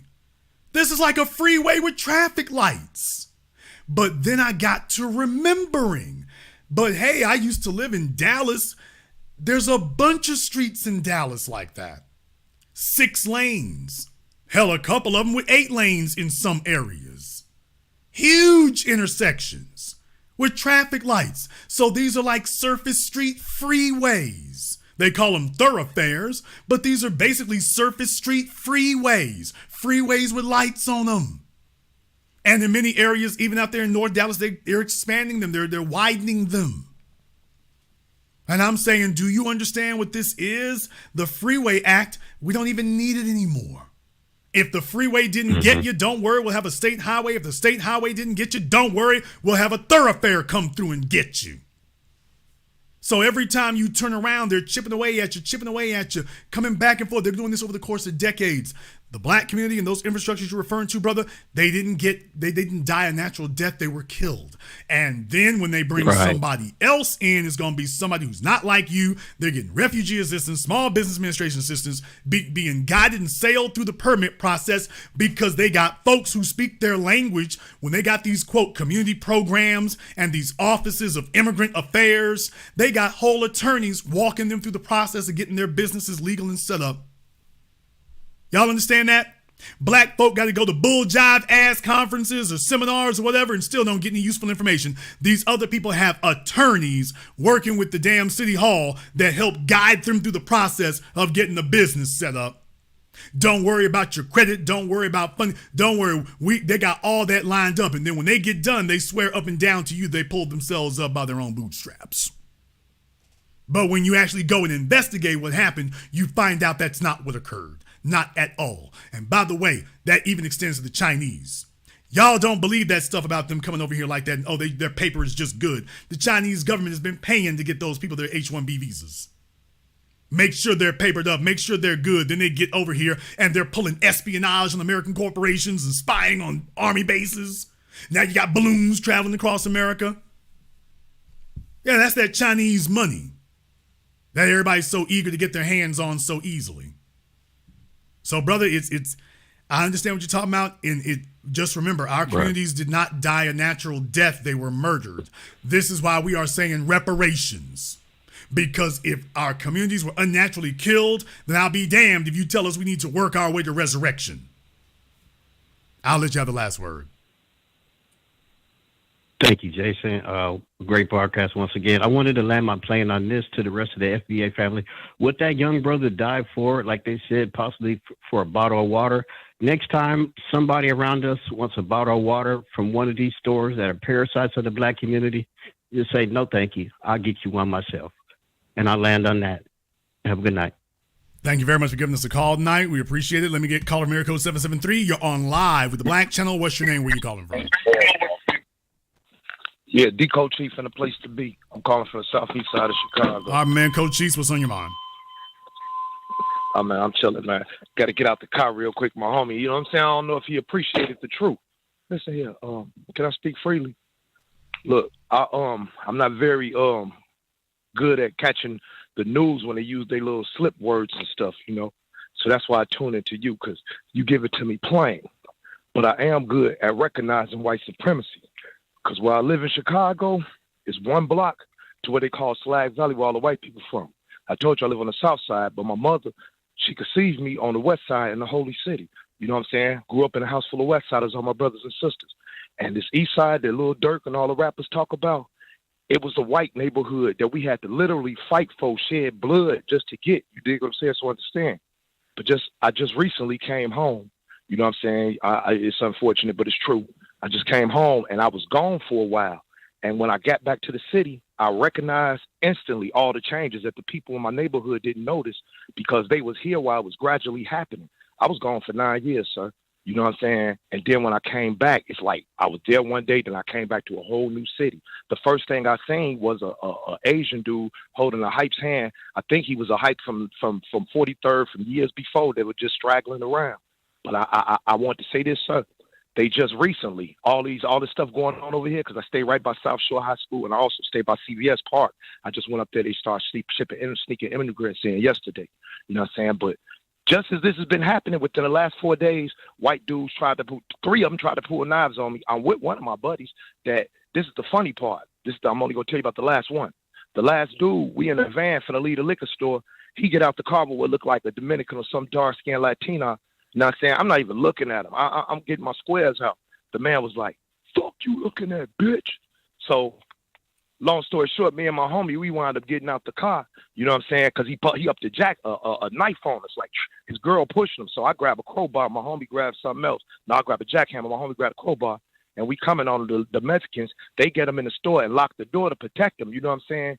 We go to leave. When we came back around to go our way, I noticed, because I got good eyes, my homie, he coming one way, I'm coming from a flank. I see all the Mexicans in the neighborhood, they like going for their heats, you know what I'm saying, and busting moves, you know what I'm saying? And then the door slid open on the van, and all you heard was, and I looked, and they was aiming at my boy Scrooge back. Scrooge took off, then they, blah! You know what I'm saying? But I'm saying this because what I'm saying is, I'm thinking this. I noticed already that the white Latinos, they just seen some black dudes into it with a white dude, and instantly they decide, well, we gonna take these white dudes' side, even if it means shedding blood. But what I want to mention is, I ain't fought a white dude in 25 years. You know what I'm saying? And in the last 4 days, I get into it with 4 of them. Man, these white dudes are seeing what's going on with the they're getting schools and bold. shit. That's what I'm saying. As time is going on, they're getting emboldened. And you're seeing it happen with the immigrants, the illegal aliens up there and whatnot. It's emboldening them more. So, you know, electing a second black mayor, even though he's not doing anything of value for us, the real thing is they see an avenue, man. They see an avenue. And the more precarious they see their situation being, I've always said this, the more the numbers drop, the more precarious the situation being, the more the white supremacists going to buck up. That's what you're seeing right now is they're getting more active. They're getting more emboldened. They're taking more chances, or at least what you used to identify as chances. They're taking more of them. Yeah, they're on the warpath. Thank you very much for giving us a call here tonight. Yeah, they're getting bold. They're getting emboldened. But if you all think about it, they're getting emboldened everywhere because they see themselves on the wane. And as their power goes on the wane, they are going to start saying, hey, we got to be more active. Caller from area code 817. You're on live with the Black Channel. What's your name? Where are you calling from? Yes, sir. My name is Kendall. I'm calling from Manville, Texas. All right, Kendall, what's on your mind? Yes, sir. So, yeah, just shout out to the people out there in Columbia, you know, turning up that store. Hopefully, you know, they continue to handle business and they get that son does need to be charged because he was an accessory just like Ahmaud Arbery's people that attacked him. But also, I just want to say, there was a man, an 8-year-old man in California. He's doing what should be done for black people. He saw a black woman get attacked by some Mexican guy, or Latino better yet, and, you know, he had to handle business. He took the dude out. So, you know, I just want to say we need to take cues from people like that and do what we need to do to protect our people. All right. Thank you very much for giving us a call tonight. He got in, got out. That's what folks need to do. Let me get caller from area code 828. You're on live with the Black Channel. What's your name? Where you calling from? What's going on, Jason? This is Aaron from Morganton, North Carolina. All right, Aaron, what's on your mind? So I just wanted to kind of go back and reflect on one of the other callers where he said that we need an anti-defamation league. My thing is that what we need to have brave individuals actually start creating databases and start, like you said earlier, I believe it was a few weeks back, where you said we need our own intelligence within our own community. Because what I've started to notice is that I started a group called the 828 Racist Directory back in 2020. And what we've done is we've created a culture of justice here where we deal with racists. And what we do is the community, they actually call in and provide proof of these racists. And what we do is we call up their jobs and we try to get them fired from their places, establishments. And I mean, this goes from just everyday average individuals, doctors. We've even had dentists, be removed from their jobs. And so I think, instead of waiting for there to be, an anti-defamation league, I'm saying let's get started now, start developing these intelligence and start actually creating these infrastructures to where we can punish these people who target us on a day-to-day basis. And as you know, like I said, I live here in Western North Carolina, and it's a small population of black people. And I've noticed a lot of anti-black racism, from the top all the way down to the grassroots level. I lived in this area of Morganton for just about all my life. And what I've noticed is that areas that used to be traditionally black neighborhoods, they still have a little bit of black people that live there. But these for hire signs where they have companies saying that they, want to hire people, they're all in Spanish. There's nothing that's in English where anybody that lives in the area could translate. All of it's in Spanish. So it's basically they're cultivating the area to let you know of who their ideal candidates are. And so the Carolinas have been completely overrun at this point. Folks don't know. If you haven't traveled up 95 or whatever, the Carolinas have been completely overrun with them now. If you go to the Walmarts, yes, sir. If you go to the malls, I'm talking about they got big ass buses with them. The Carolinas have just been overrun. And it's very clear what they're doing, because what they're doing is they've really deposited them out in the rural areas is what they did. They deposited them out in the rural areas. They've given them a bunch of farm jobs, low key under the table, because that's illegal. And that funds, they got them in the schools all over the place. They're in the schools everywhere out there. And then what happens is the kids are getting illegal education, because they're not supposed to be getting that. The parents are doing the farm jobs. The whole families are doing that. Next thing you know, they got a car. So now they're traveling from the rural areas to the cities. So they're traveling from those rural areas where the farms are, and they're ending up in Charleston, Columbia, Fayetteville, Raleigh, Goldsboro, Greensboro. So that's the kind of thing you're starting to notice. And that's not accidental, because they need a place where they can get established. And generally where they're being established, you can't really see it. But then within 5 or 10 years, next thing you know, they're all over the place in these other areas. So for the folks who don't know, in the Carolinas, it's super heavy out there, but it's not accidental. This is all part of the plan. Thank you very much for giving us a call here tonight.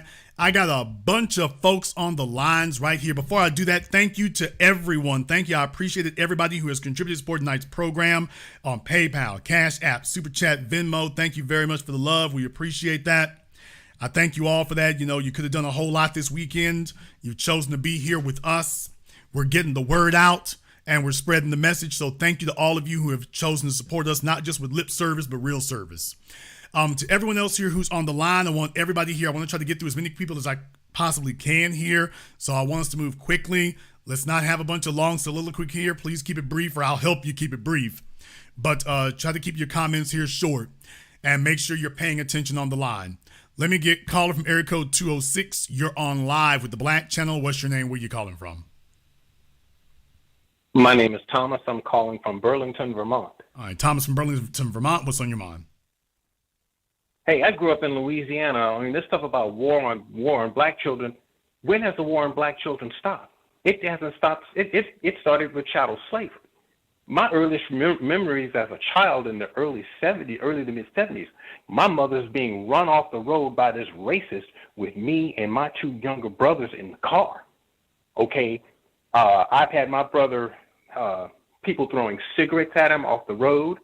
He was hit by a car, almost didn't die because thankfully he fell into basically 5 feet of vegetation. I've been assaulted, people throwing stuff at me. Then, of course, like you said, the integrated schools. Hell, when I was a kid in Shreveport, that happened. When I was a kid in Shreveport, back when we were children back in the 80s, man, it wasn't nothing. When we used to go over to South Park Mall, it wasn't nothing for random white folk to stop their car on the side of the road and get out and ask us what we're doing over there. That was nothing for that to happen, man. Nothing. And as I've gotten older, I realized that we didn't do that with the white folk. You had some white folks come straggling through the black side of town. Nobody ever asked them what they were doing there. Nobody ever bothered them. Certainly not children. Certainly not kids. That's right. They did it to children. Yeah. So my father had to teach my brothers and myself. I was 10. My brother was 7. My youngest brother was 5. Teaching us how to change the tire in the car, to make sure if we ever had blown a tire, that we could change that tire immediately so we could get out of the area. And this was in the 70s. Late 70s. My parents were a little bit different. I learned how to shoot a gun before I learned how to change a tire on a car. Thank you very much for giving us a call here tonight. My folks were a little bit different. I got around to changing tires on the car, don't get me wrong, but come up here, boy. Let me show you. Let me show you how to load this 38. Let me get caller from area code 505. You're on live with the Black Channel. What's your name? Where you calling from? This is Rise from New Mexico. Calling to say thank you. Okay, well, thank you very much. Can you hear me? Appreciate that. Let me get caller from area code 703. You're on live with the Black Channel. What's your name? Where you calling from? Okay, caller from 703 has been abducted. Caller from area code 562. You're on live with the Black Channel. What's your name? Where you calling from? Okay, caller from 562 has been abducted. Caller from area code 559. You're on live with the Black Channel. What's your name? Where you calling from? Hey, Jason. My name is Martin, calling from Fresno, California. All right, Martin from Fresno, and what's on your mind? Man, so great program today, bringing this to light. Very, very sad to see one of our brothers go like this. And I want to get at all. Like the media is trying to say it's an accident. The way they try to bring it to our attention, it's just completely on purpose. Like you said, this is part of the plan. When Stop the Asian Hate began in 2022, Asians didn't have this much smoke for the assaults they were getting from white men with guns. And, they said some black people were hitting them beside the head. But the assault that they were getting from white men, they did not have this type of smoke at all. Then I look at the age, too. So this guy's like 65 years old. This is a young kid, 14 years old, which means nothing inside of that store would have cost more than like $10, Jason. Like nothing in that store could have been so expensive that a 14-year-old was going to steal and you had to shoot him in the back and kill him. And as a store owner, as the owner of a store, it just shows how emboldened they are, where they will take on the liability, kill our kids for walking inside of a dollar store. That's what's next. And this is some absolute bullshit. It's not no accident. It was on purpose and was completely motivated. Well, for someone like him to feel that emboldened to do that, that tells you that the white community there has likely given them the idea that, hey, this is what y'all do. And we really wish somebody would stand up, because you understand the white folk aren't in those neighborhoods. So they need a buffer class individual to go ahead and exact the terrorism for them. Thank you very much for giving us a call. Let me get caller America 425. You're on live with the Black Channel. What's your name? Where you calling from? Hi, this is Agnes calling from Seattle, Washington. Good evening. All right, Agnes, what's on your mind? I just wanted to say I agree with you with the concerted efforts to make changes in Colombia. The entire northeast side of Colombia has completely been erased from black folks. The I-20 corridor And the I-70 corridor, which used to be black when I grew up there about 30, 35 years ago, and that was your black professional class. And like you said, with the education system, when they close down the black schools, they get rid of the professionals, and that's just the beginning of the ethnic cleansing of blacks. So, yes, you called that out, and you called it correctly, and you also called it correctly with the demographic shift with a lot of the Latinos. Now, the Latinos didn't start coming through there until about the 80s when I was a kid, and through the mid-90s. They did deposit them in the rural areas, and like you said, it progressed from there. And that's where it started pushing out all the black folks, including professional classes, thanks to Jim Bojangles clobbering. That's all I have to say. Well, he did his job. Thank you very much for giving us a call here tonight. Big shout out here in the super chat here to May Durfee. Thank you very much for your support. We appreciate that. Oracle Queen, thank you very much for your support as well. We appreciate that. Let me get caller from area code 860. You're on live with the Black Channel. What's your name? Where are you calling from? Hey, Big Brother Jason. It's me, Roland from New London, Connecticut, checking in. First things first, I'm going to just speak from Connecticut and from New London. Some of the things I observed, what they did to our business class.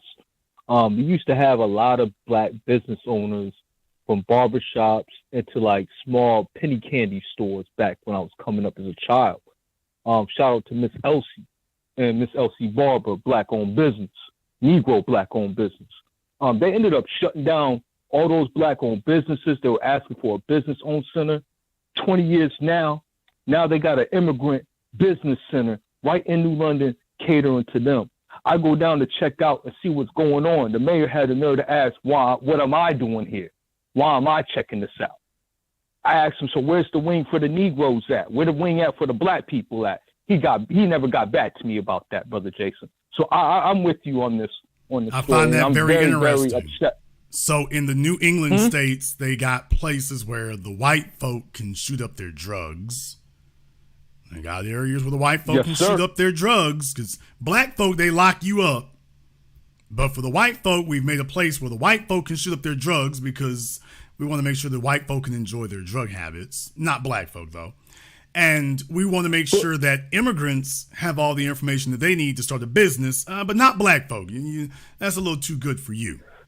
Interesting. But Jason, I'm gonna even raise you up on this one. When I even went to a meeting and told them that since we're getting all the white people who are undesirables depositing in our city, why are they not paying taxes or making it a multi-district type of thing so that we can get more resources to actually solve the issues? They never got back to me on that. So they basically using us as a treadmill and running us out of New London, Connecticut, where we used to build and run this town. Now we getting run out of town, brother. Like I'm already... Like, they got Latino officers on code trying to push black people out the neighborhood already. We got black officers that are working there in New London right now that ain't supporting our community and doing things against us. So I'm just telling you, what you saying is the facts, and it's 10 toes down the truth, because I'm living in it right here, right now. So I just wanted to check in and just tell you what the real is. Well, like I said, you have a microcosm of this everywhere. You got something similar to this happening pretty much everywhere in America where black folk are. Our job here is we got a central place where folk communicate about it, but do not be deceived. What you're experiencing in Connecticut, New Haven, in New York, you have a microcosm of it everywhere. That's why we have to treat it with the seriousness it deserves. Shout out to my man Burn Rubber 93 in the super chat. This is how you spend your weekends. Definitely spend it getting empowered and getting ganged up and authorized. Let me get caller from area code 757. You're on live with the Black Channel. What's your name? Where are you calling from? Tanya from Virginia Beach. All right, Tanya from Virginia Beach. And what's on your mind? Like you said, in terms of a microcosm, the Highway Act, now a lot of cities are changing to the noise ordinance. So in Virginia Beach, we used to have decibel to the air. Now we have audible to the policeman's ear.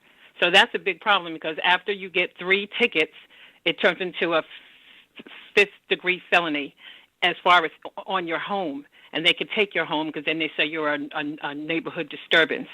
The same thing happened in Philly with the cars, that you get 3 tickets for noise, and then if you don't pay the $2,000 in a week, they're going to take your car. So they're trying to make you carless, homeless, you won't have a job, and so on. So the But not the noise illegals. ordinance is the new hustle. Okay, but not the illegals. Not the illegals. Now, they don't need insurance. They don't need registration. Hell, they ain't even here legally. They don't even need to have citizenship. If you want to target something, that would be low-hanging fruit. So they're letting you know that the presence of these entities here isn't accidental, it's deliberate, and the targeting of you is not accidental either. Thank you very much for giving us a call tonight. Let me get caller from area code 480. You're on live with the Black Channel. What's your name? Where you calling from? Hey, this is Jameson. I'm calling from Phoenix, Arizona. All right, Jameson from Phoenix. What's on your mind? Hey, Jason. I enjoy watching your show a whole lot, but I'm just wondering, why don't you tackle other issues like the issues that are facing in, okay, the first, issues in first Chicago? issue here is it is not a show. We are a broadcast. Steve Harvey has a show. D.L. Hughley has a show. Okay, I apologize. That's the first thing to clarify. But there are huge issues going. And you're absolutely Hello? right. There are very huge issues in Chicago. For example, how they're flooding black neighborhoods with illegal aliens up there. So you're absolutely right. There is definitely a huge issue going on in Chicago, and we have been covering it week after week here. So we've definitely been talking about that and dealing with that. So there's a big issue in Chicago. You're absolutely correct, but we're on top of it. Okay, so why does this one or two isolated incidents that are happening in South Carolina, why is that much more important than the numerous young black children being killed in Chicago every single week? First of all, why is it that all of you tether classes always talk like your noses are stopped up and y'all need some Mucinex? Just out of curiosity, do all of you have respiratory illnesses? I don't think so. I just want to have a good, decent, civilized conversation. Okay, Jason. what you need is a good nasal cleanse is what you need, first of all. Can you blow your nose or something, man? Because I'm just saying, this real weird. Every time these tether classes call up, this hostile immigrant class, I'm like, I guess y'all are just angry because you can't breathe properly. So maybe instead of you worrying about Chicago, maybe you should worry about your upper respiratory distress. Maybe you should focus on that. Do you even live in Chicago? Why are you Sir, do you live sir, I'm asking a question. I'm hosting my program. Do you live in Chicago? Yes, I used to live in Chicago. No. I said do Arizona. you live in Chicago right now? I'm here right now. Yes, I am. Okay, sir, you just said you relocated to Phoenix. Now you're on my phone lying. That's an easy way to get hung up on. I am from Phoenix, Arizona, but right now I'm in Chicago. I'm from Phoenix, but right now I'm in Chicago. Okay, get your story straight. Okay. So I'm just stating that there's a much more important conversation. Here's what you need to do. First of all, you need to get some Vicks and some NyQuil and some Mucinex. That's the first order of business for you. So go down to a CVS pharmacy and go get you some. That's the first order of business. Second order of business is you can go to YouTube and you can look up Professor Black Truth's channel. We've been over this before. In reality, y'all keep saying Chicago, but when you go over the national statistics, Chicago is far from the most dangerous city in America, even for gun crime. But you didn't know that. Yes, You didn't know that now, did you?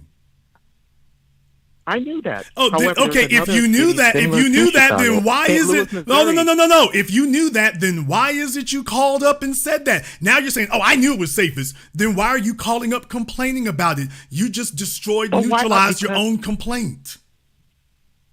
Chicago is well known, and it's a more. Sir, no. Well known is a propaganda city. term. Anything can be well known for propaganda. We're talking about math and facts. You just tried to say something as if it was mathematical and factual, and you just destroyed your own propagandistic argument. You're a very poor spokesperson for white supremacy. You're very poor.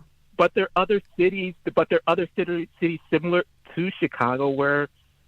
Black communities are facing the same issue where black people are killing each other. Sir, we do the crime report every week with white folk. We do the crime report every week with white people killing. Sir, you're not gonna take over the program. Take your crack pipe, little tether. Okay. We do programs all the time. Okay. I've already done this program. We've done this all the time about white folk are killing each other all over the place. That's not new. Not into the Sir, not to yes, the same it is. extent as Sir, black people. yes, it No, it's is. not. Sir, You're lying. Sir, That's we're not going to propaganda that argue about white this. people are not Here's killing what you're each going other. to do. You're going to go get some Mucinex. That's what you're going to do. You're going to go see a ear, nose, and throat specialist. You're going to go call one of them up. Use the health benefits you tethers get when you come over here. You're going to go do some of that. That's what you're going to do. Y'all know that little tea kettle thing that they give you for doing the nasal cleanse or the sinus drain? Y'all know that little tea kettle thing? The little blue tea kettle thing with the little spout on the head of it? Looks like a phallus. My dude, you need to go get one of those, shove the little thing in your nose, get some warm water, put some salt in it, shove the little thing in your nose, get those sinuses drained. Somebody said a neti pot. Yeah, that's what he needs, a tether pot. He needs a tether pot. But yeah, he needs to get one of those, get some warm water, little pinch of salt, and just keep pouring it. You know, in his case, that might not be enough. He might need a vacuum in one of them nostrils. Y'all hear how stopped up he is? He might need a vacuum in one of them nostrils. Yeah, that neti pot might not work for him. He might. Do they make a neti pot with a pressure washer attachment on it? Let me find out here, folks. Do they make one of those? Does the neti pot have a little? Do they make one with a pressure washer attachment? Because I don't think gravity is gonna be enough to cleanse them nostrils. I don't think gravity is gonna get it done. I know it works on gravity, but I don't think that's gonna happen. No, he's gonna need the Home Depot people need to show up for this one. You ever heard a neti pot that started up like a generator? That's gonna be him. That's gonna be him. Yeah, he needs one of those. Sir, here, get your neti pot, and then if you didn't buy one with a power attachment, oh, get up in them nostrils. All right, feel the burn. Oh, cleanse him. Yeah, buddy, if it don't sound like that at your house tomorrow night, them nostrils ain't getting cleansed out. I can see you right now. It's like caulk up in there. It's like caulk. Caller Miracle 571, you're on live with the Black Channel. What's your name? Where you calling from? What's good? This official MGTOW from Woodbridge, Virginia. All right, official MGTOW, what's on your mind? I got a question. This has been on my mind for a while. Caller Miracle 405, you're on live. Yeah, I remember you, official MGTOW. I told you not to call back. You and the tethers can go jump in the lake together. Caller Miracle 405, you're on live with the Black Channel. What's your name? Where you calling from?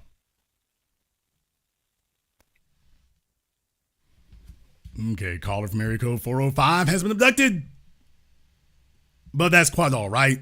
Yeah, did y'all think official MGTOW was going to get through? Please, nigga. Like I said, all of them there, they got nothing better to do on Friday night. You know what you need to do? You need to get together with old Stuffy Nose. You need to get together with Stuffy Nose and you two go rub each other's legs and give each other a big oily smooth down. That's what you two need to be. You two males going your own way. You need to go up there to Phoenix, Arizona, because that clown ain't no damn Chicago. Chicago gonna run his little dumpy ass, cornball ass up out of there. He needs to go down there. Official male town, you need to go oil up old boy, old Stuffy Nose. The both of you can rub each other's butt cheeks and oil each other down like Shaka Zulu. That's what y'all need to do. Don't worry about what we doing over here. You need to be worrying about that. Get off my phone.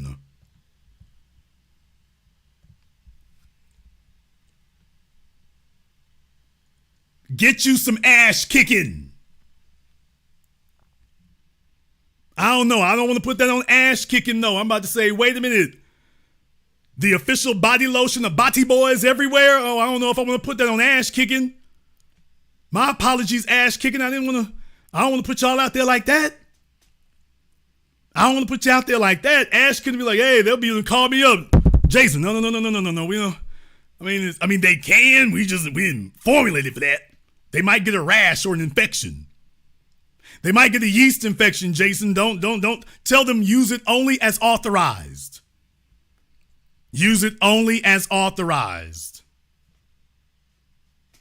Y'all, what is it with the tethers? All of them sound stopped up. Sound like Steve Urkel. Post-nasal drip.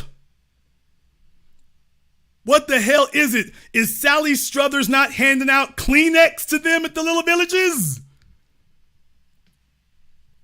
Did Sally Struthers stop handing out Kleenex? Okay, you gave them a bowl of rice. Okay, all of y'all need to get a bowl of rice and 3 tissues. Okay, bowl of rice, a little spoon, and 3 tissues. We got to get this straightened out. Come on now. Yeah, why is it you all are doing something in Chicago? What'd you say? I said, why are you doing anything in Chicago? What did you say? I said, why haven't you done anything in Chicago? Man, why haven't you done anything about your sinuses?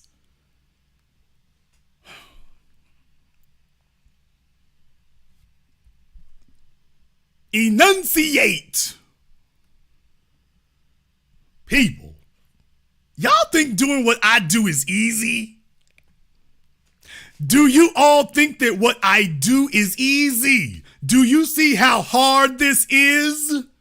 Do you think this is simple?